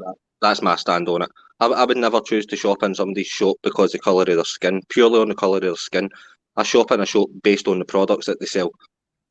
Right. Exactly. I don't get because if you were like, don't get me wrong, like it's shown Oh, that James, come back in, bro. Go ahead, AA. that black-owned businesses they struggle. They struggle probably worse than others. But if everybody started investing in their businesses, we'd be taking away from other businesses and making other people lose their jobs and lose their livelihood based purely on the colour of their skin, which I can't agree with. I get the argument. No, you do need to support businesses that need the money, because if that's a business in your community, then you try and keep that business afloat because that's a member of your community. But you can't just base your shopping habits based on the skin colour of somebody. I can't. I don't even know if that's legal. If you went up to a policeman and said to a police, "Oh, I only shop in shops with the same people, the same colour skin as me," you would get put in cuffs for that. Yeah. But Yeah. people, Well, I don't get why it's acceptable to say that it's all right to shop in people's shops based on skin colour. That's my only argument. I'm like you should shop in whoever's a local shop, whoever's got the product. If you go in a shop and he's got something you want and it's a good price, you buy it. I don't know. That's it. No, I just wanted to know about countries when you're saying about like uprooting your family and moving. I'd love to take my family and move to Croatia, but I don't know if my wife would settle in Croatia because she's Italian and I'm gonna look it up, bro. I've never really researched it or studied, but I'm gonna look up Croatia. It's a lovely country. It was part of the Yugoslavia when it broke up. They've developed a lot. They've got a good economy. They've moved forward quite fast. So it's a lovely country. Sweet. But I just wanted to ask you about countries just to see whether you'd looked at any. Oh yeah.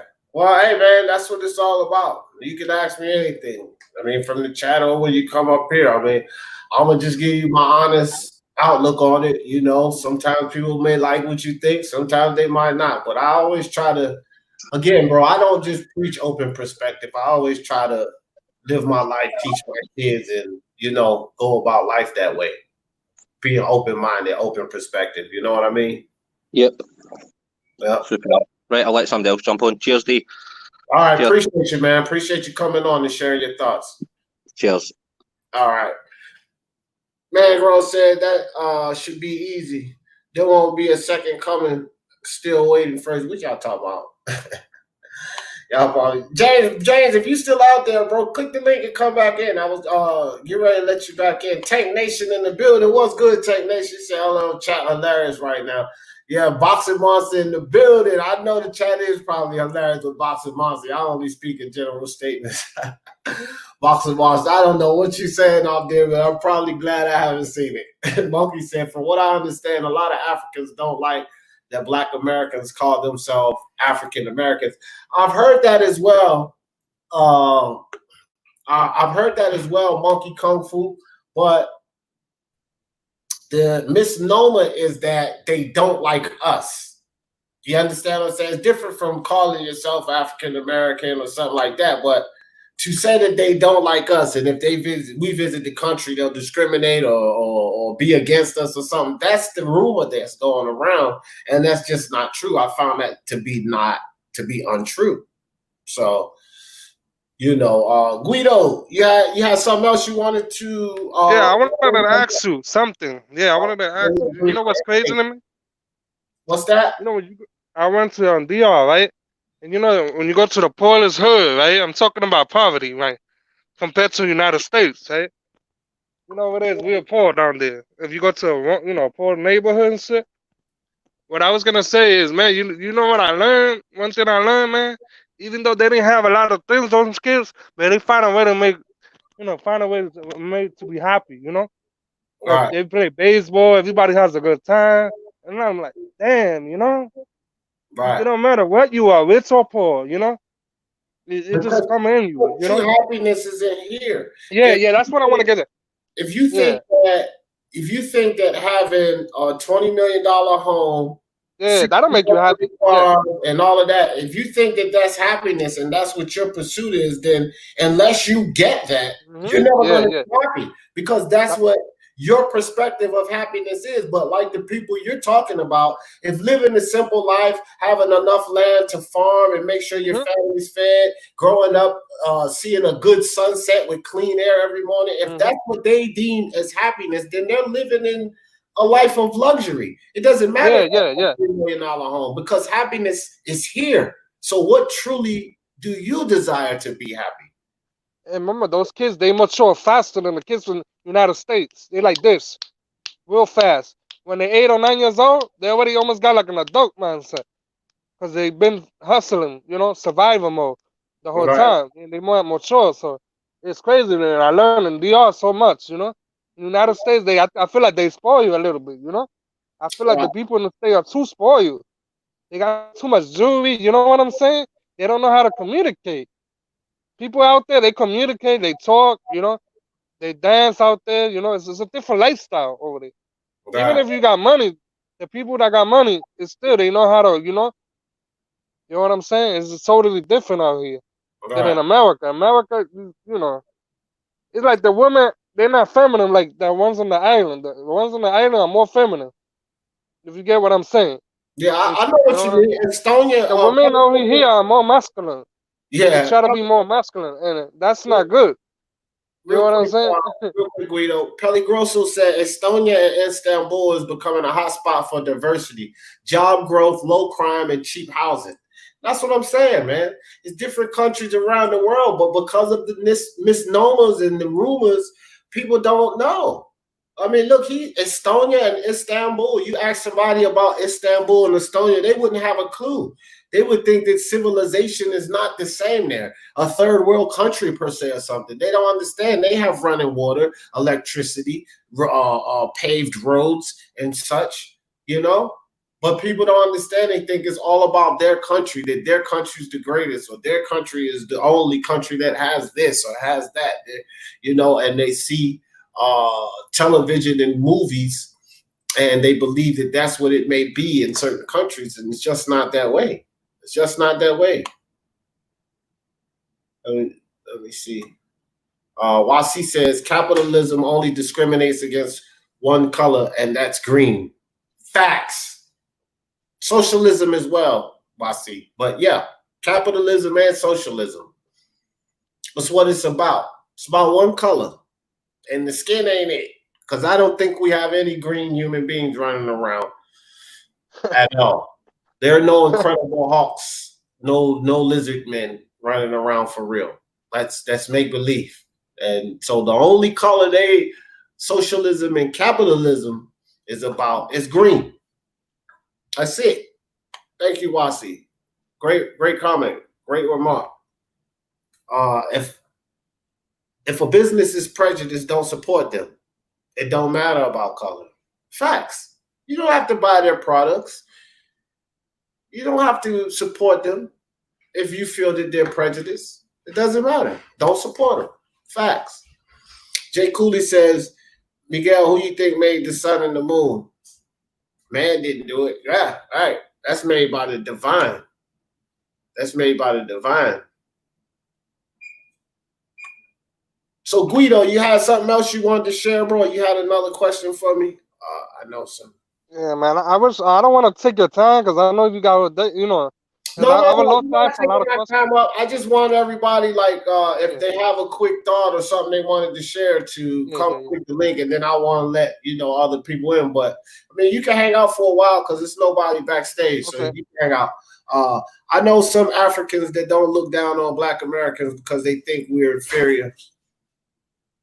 That look down on. I know some Black Americans that look down on Black Americans because they think they're inferior. Right? I mean, for real. And I'm not being an asshole, but I know some Black Americans that look down on Black Americans because they think they're inferior. Is that not true? I've seen an American woman call a Black man an African American. I mean, yeah. I mean, it's a separation, Atlas, and it's a weird thing, but it is. It's a separation. And let me add that to that. It's true about that, and it goes to Jamaicans don't like African American. I don't know why. They both black as fuck. You know what I'm That's not saying? true, though. That's not true. See, these are Yeah. misnomers. Guido, let me tell you something. I'm not saying all of them. I'm not saying all of them. No, I know, but even in like in a majority, because these are the misnomers that goes around. Like even in a majority, like the majority of Jamaicans don't. No, it's not true. It's not true. No, Listen, I'm not saying that, but listen, a lot of people. This is something that I want to clear up. And if you guys don't believe it, go ask the people of these cultures. A lot of people of this skin type in different cultures, not America, a lot of people want us to leave this cesspool and come back to those lands and cannot understand why we're living in this cesspool called America. They don't discriminate against us. They don't not want us. They want us to come back around what they consider our people and get out of this cesspool called America. That's what it really is. But the media, again, the media will have you believe that those people hate you because the African American people derives a lot of people in this country. They contribute a lot to the economy. So if they all up and left and went to Jamaica, went to the Caribbeans, went back to Africa, it would have a huge effect on the economy. No? Right. So we have to understand this. The media causes these divisions because of the capitalism, the socialism that Wasi spoke about. We cannot have an entire race of people uprooting and leaving America because it will damage the economy. And if people don't understand, the American economy controls the way the world economy goes. It does. It really does. Yep. Because a lot of goods and services around the world are sold in this country. So there are a lot of things that are happening for a reason, guys. They want you to believe that all of these countries hate you as Americans or even African Americans because they don't want too many people from this country to migrate. They want people to migrate here to build this economy, to have more money spent in this economy, to make this economy flourish. They don't want people to migrate away from here. You got to think about that. So, look, man, listen, always think about your options. Like I said, there are discretions going on in this country. There are a lot of issues going on in this country. And when I say that you can leave, uproot your family, and go to another country, go live in another country. No, that's not the answer, but it's an option.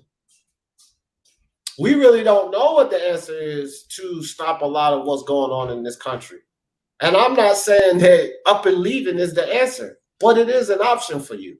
It's an option for you and your family to try to move ahead, to seek true happiness, because for some reason people can't find it here, and that's a fact. They're having difficulty finding it here. France on 2 in the building. France, what's good with you? Says salute to everyone. How long has this live stream been going on? Salute to Guido and DJ. 3 hours and 13 minutes, France. This is Power to Mind on Sunday. I appreciate all of you guys sitting here and talk about this. Is a really good discussion. Guido, appreciate you coming up with you. This is a great conversation. Sharing your thoughts, fam. Jay Cooley said, I would like to say something regarding that, fam. Well, hey, Jay Cooley, let me drop the link, bro. You can always come up and speak your piece. Anybody who wants to give a thought on this discussion, click the link. Y'all can come up and give. All right, my brother, I'm gonna let you go. All right. All right, Guido. If you get another thought up in there, bro, click the link again. I was gonna say, man, I'll send you a test or something so we could talk about something more, behind the scenes. Yeah, then I give you. Hit me up. And Facebook, I hit you up. All right. All right. I got you, brother. All right.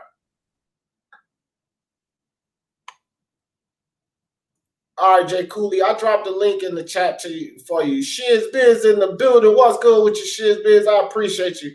Vikings were good explorers. They got some good fighters too. Yeah.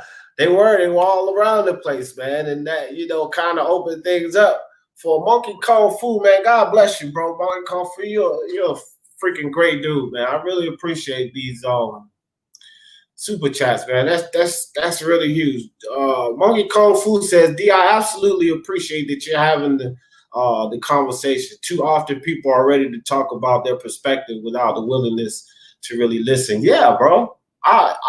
Hey, bro, I appreciate you. And Monkey Kung Fu, I wish one of these days we got to meet because we are like mind on a lot of different. I see you around on a lot of different channels and everything. And open perspective is where it's at, bro. You can't really say that you have open perspective if you're not really willing to listen to someone else's perspective, because no one knows anything, and someone may have something that make you sit back and say, hey, you know what? That's a valid point. And they could lead you to change your perspective. That's why you got to be open-minded, bro. And I appreciate the fact that you see that, and I really appreciate the contributions to the channel because it really helps, bro. Well, big up to you, Monkey Kung Fu. Appreciate that.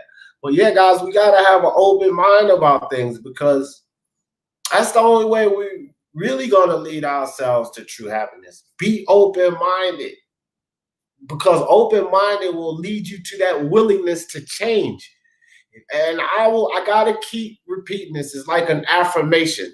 I want it to sink in. That you have to be willing to change the way you think if you really want change, bro. You can't think about the things that were and the bad things that's happening now in the present. The things that were and the bad things that's happening now in the present. And think that you're going to get something different. It's only when you devise a plan to where you want to be and you focus and give energy to that, that's when things are going to change, bro. That's just how life is. That's not something I think, because my life didn't change until I changed my way of thinking.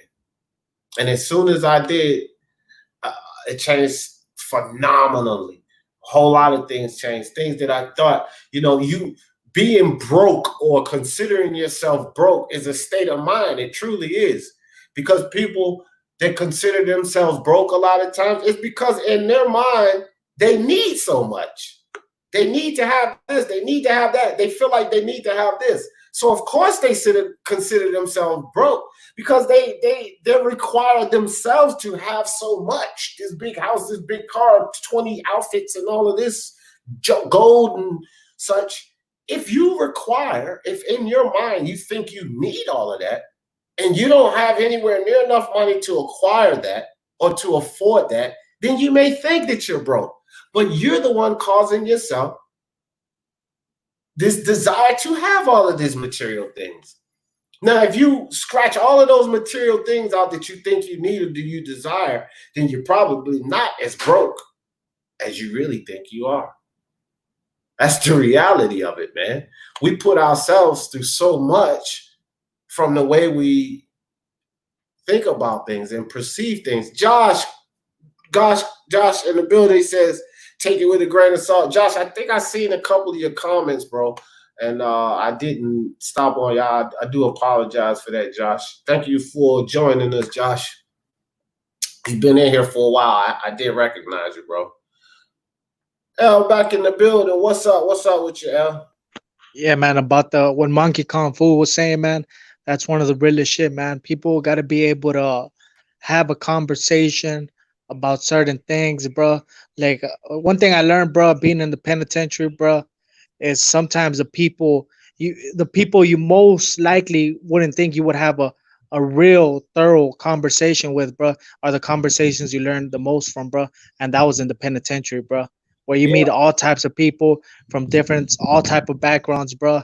The most vile people, bro, but they've been through some experiences when deep down you get to chop it up with them, bro. You get to see their point of view, even though you don't agree what they represent or what they did, but you still get to see their point of view and you get to learn from it, bro. So that's what I gotta say about what Monkey Kung Fu was saying, man. Yeah, that's a fact. I think that's a fact. It's a lot of very, very intelligent and innovative people that's locked up, bro. Very, very intelligent, innovative people. So I concur. Great comment, Hefe. Stop back in if you have another good one, my friend. Yeah. El Jefe, I love the new El Jefe, bro. Keep it up. I just want to tell you that, man. That's why I ain't never give up on you, bro. I appreciate that, El Jefe. Most of the Bibles is written in, yeah. I don't even want to get on that, but Wasi says, if you want to keep progressing, keep comparing yourself to who you were yesterday, not who someone else is today. Yeah, there you go. There you go. Yeah, compete against yourself. Wasi, I love that. I love that comment. Now, listen, guys, and listen to what Wasi is saying too, because I don't want this to get lost in translation. If you want to keep progressing, keep comparing yourself to who you were yesterday, not to who someone else is today. Progression is all that matters. Now, he didn't say focus, dwell, or complain about who you were yesterday. He said compare yourself, because once you do that comparison, you can see where you're progressing. You can utilize that as a scale, but it's only utilizing where you need to move forward, not utilizing what someone else has as a scale. That's why it's very profound what Wasi said here. Comparing to yourself, your progression from where you need to go. You don't need to bounce from $10,000 a year to $10 million a year. That's not being realistic. So if you're earning $10,000, $100,000 a year, don't compare yourself to P. Diddy. Come on, be realistic. Be realistic. Move yourself from 10,000 to 50,000 a year, from 50,000 to 150,000 a year, from 200,000 to 400,000 a year, and it's possible. I've done that in a 5-year span before. I've done it in a 5-year span. 5 years, I was making 17,000 a year. 5 years later, I went to making over $450,000 a year. You can do it. Any of us can do it. It's possible. Also went back down. Like I am now. I don't make half that now. Right? But it's always possible to get back. And it all starts here, because your comparison, your competitor, your biggest competitor, who you should compare to is yourself. Beat yourself. That's progression. You do better than you did before. Not doing better than Wasi did, or doing better than Monkey Kung Fu does, or do better than Raider or Scott Brown or Atlas Lion. No, do better than D. Jefferson. You know, guys, remember when I started these lives? Wasi remembers. Monkey Kung Fu was around for a while. And I started a lot. I didn't have all of the fancy little doohickeys and stuff that I have behind here and everything. We started off with the plain live, but as we come along, Speak Your Mind Sports Talk has progressed. Now I got all these fancy little tricks and overlays and carrying on and nice little intros and such, because I was better than the D. Jefferson that was 7 months ago. Like I always tell people, Monty Brown and Black Horseman and He Knows the Sports, and these guys put out videos around. I wasn't competing against those guys. I wasn't trying to do better than them. I was trying to grow Speak Your Mind Sports Talk and do better than I did yesterday. I want this family to be 100,000 deep. Speak Your Mind Sports Talk, 100,000 deep. Speak Your Mind Sports Talk, 1 million deep. And we all getting in here, ideas coming from all around the nation. You know how huge the power of the mind. How about the power of 1 million minds, guys? We got the power of about 1,200 minds now. Everybody always add into these discussions. That's why I always drop the link in. Got something to say? Come share your thought. Because imagine, that's the power, guys. The power of the mind. The mind.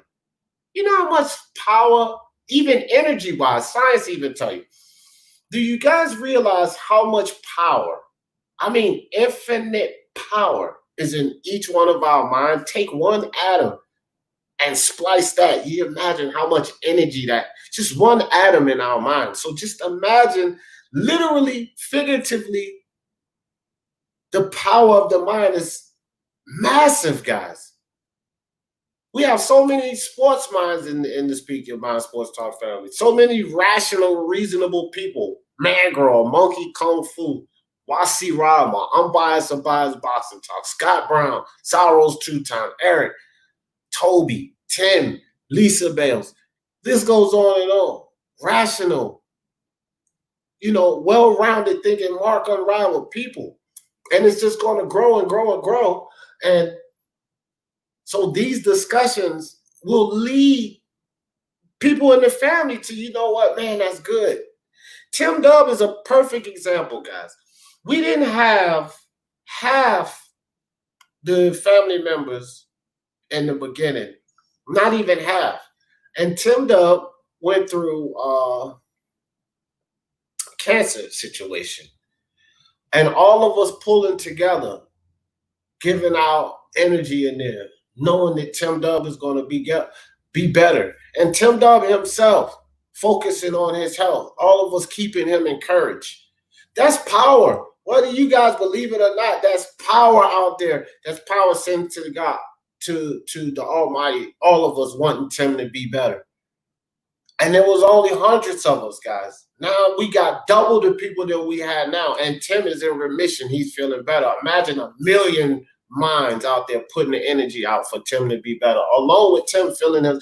This is what we're building here, guys. Because everything starts in the mind.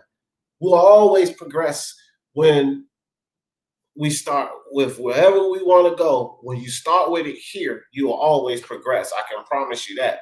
But it has to start here. If it starts there, that's the key. That guy in the building, what's good with you, fam? Appreciate you coming through.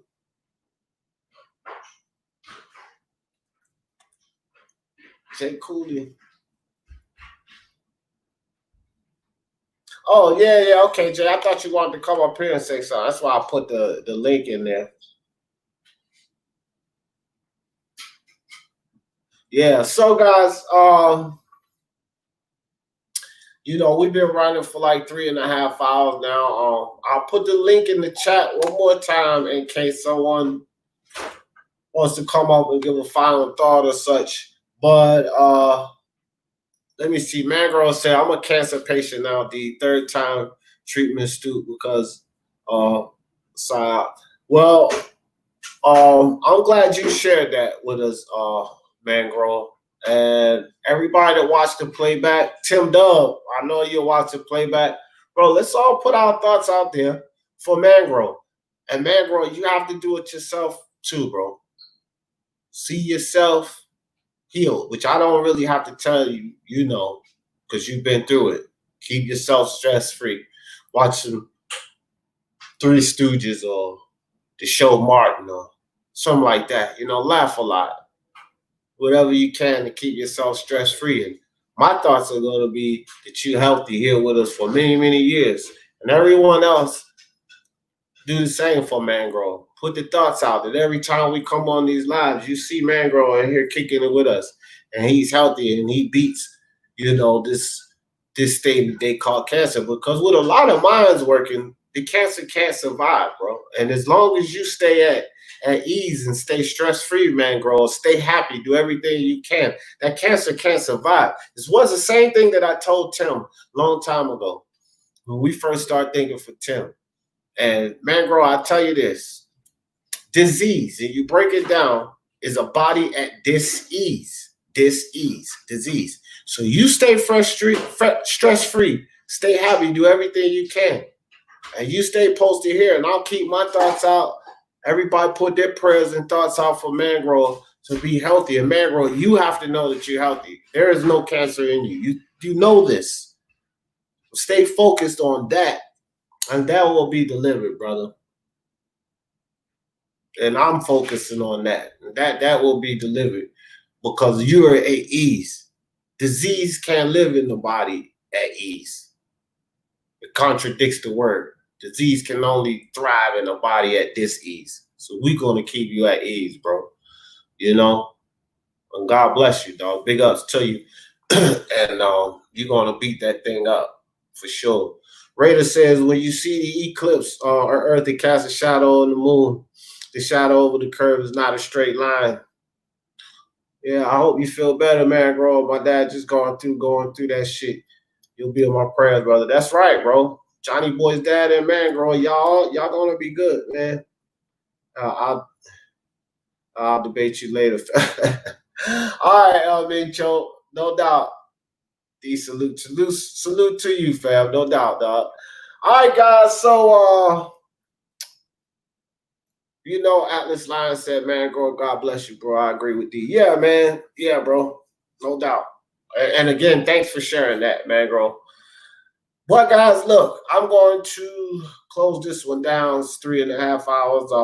I don't never think it's too much time for the power of the mind. I just always think it helps for us to gain new perspectives, no matter who perspective it may be. It always helps to gain a new perspective. And, earlier, before I do leave, I want to say this. Peligroso says, helping to relocate, expect families to different countries. Export families to different countries to explore the world should be a business. You should start one, Hey, Peligroso, that's good thinking, bro. It's actually good thinking. And I might think about that, man. Thanks, D. Good show. Thank you, bro. And I want to say this to you guys, man. This whole power of the mind thing is just to share perspective. Always give respect to how someone else thinks, how someone else looks at a situation, because I always get enlightened by you guys. I hear you guys' thoughts, and you ask me a question, and a lot of times you guys will hear me say, that's a valid point. So, just always be open-minded to everyone's perspective. And I really appreciate you guys coming here and sharing at whatever rate. If it's your own experience or your ideas on stuff, because this is what it's all about. And multiple minds help all of our minds grow. Because I don't know what you guys know. You don't know what I know. We don't know what each other know. By sharing, opening our minds, man, we all are experiencing learning a lot, bro. And I just hope it all helps you guys move forward. And again, I'm not here to debate anyone. I only want to offer a different perspective.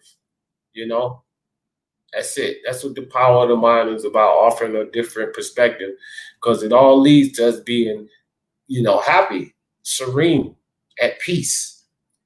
So everybody stay safe out there, man. Bless up to all you guys. Nick Harmer in the building. What's good with you, Nick? Appreciate you coming through. Call me right at the end. Hey, guys, listen. I'm going to end this power of the mind thing with this here. I'm not going to do the whole for the love of sports, because this is not about sports.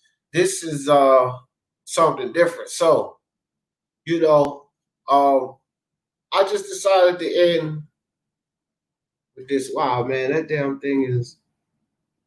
But anyway, I want y'all to know, remember that we only move forward when we learn to think forward.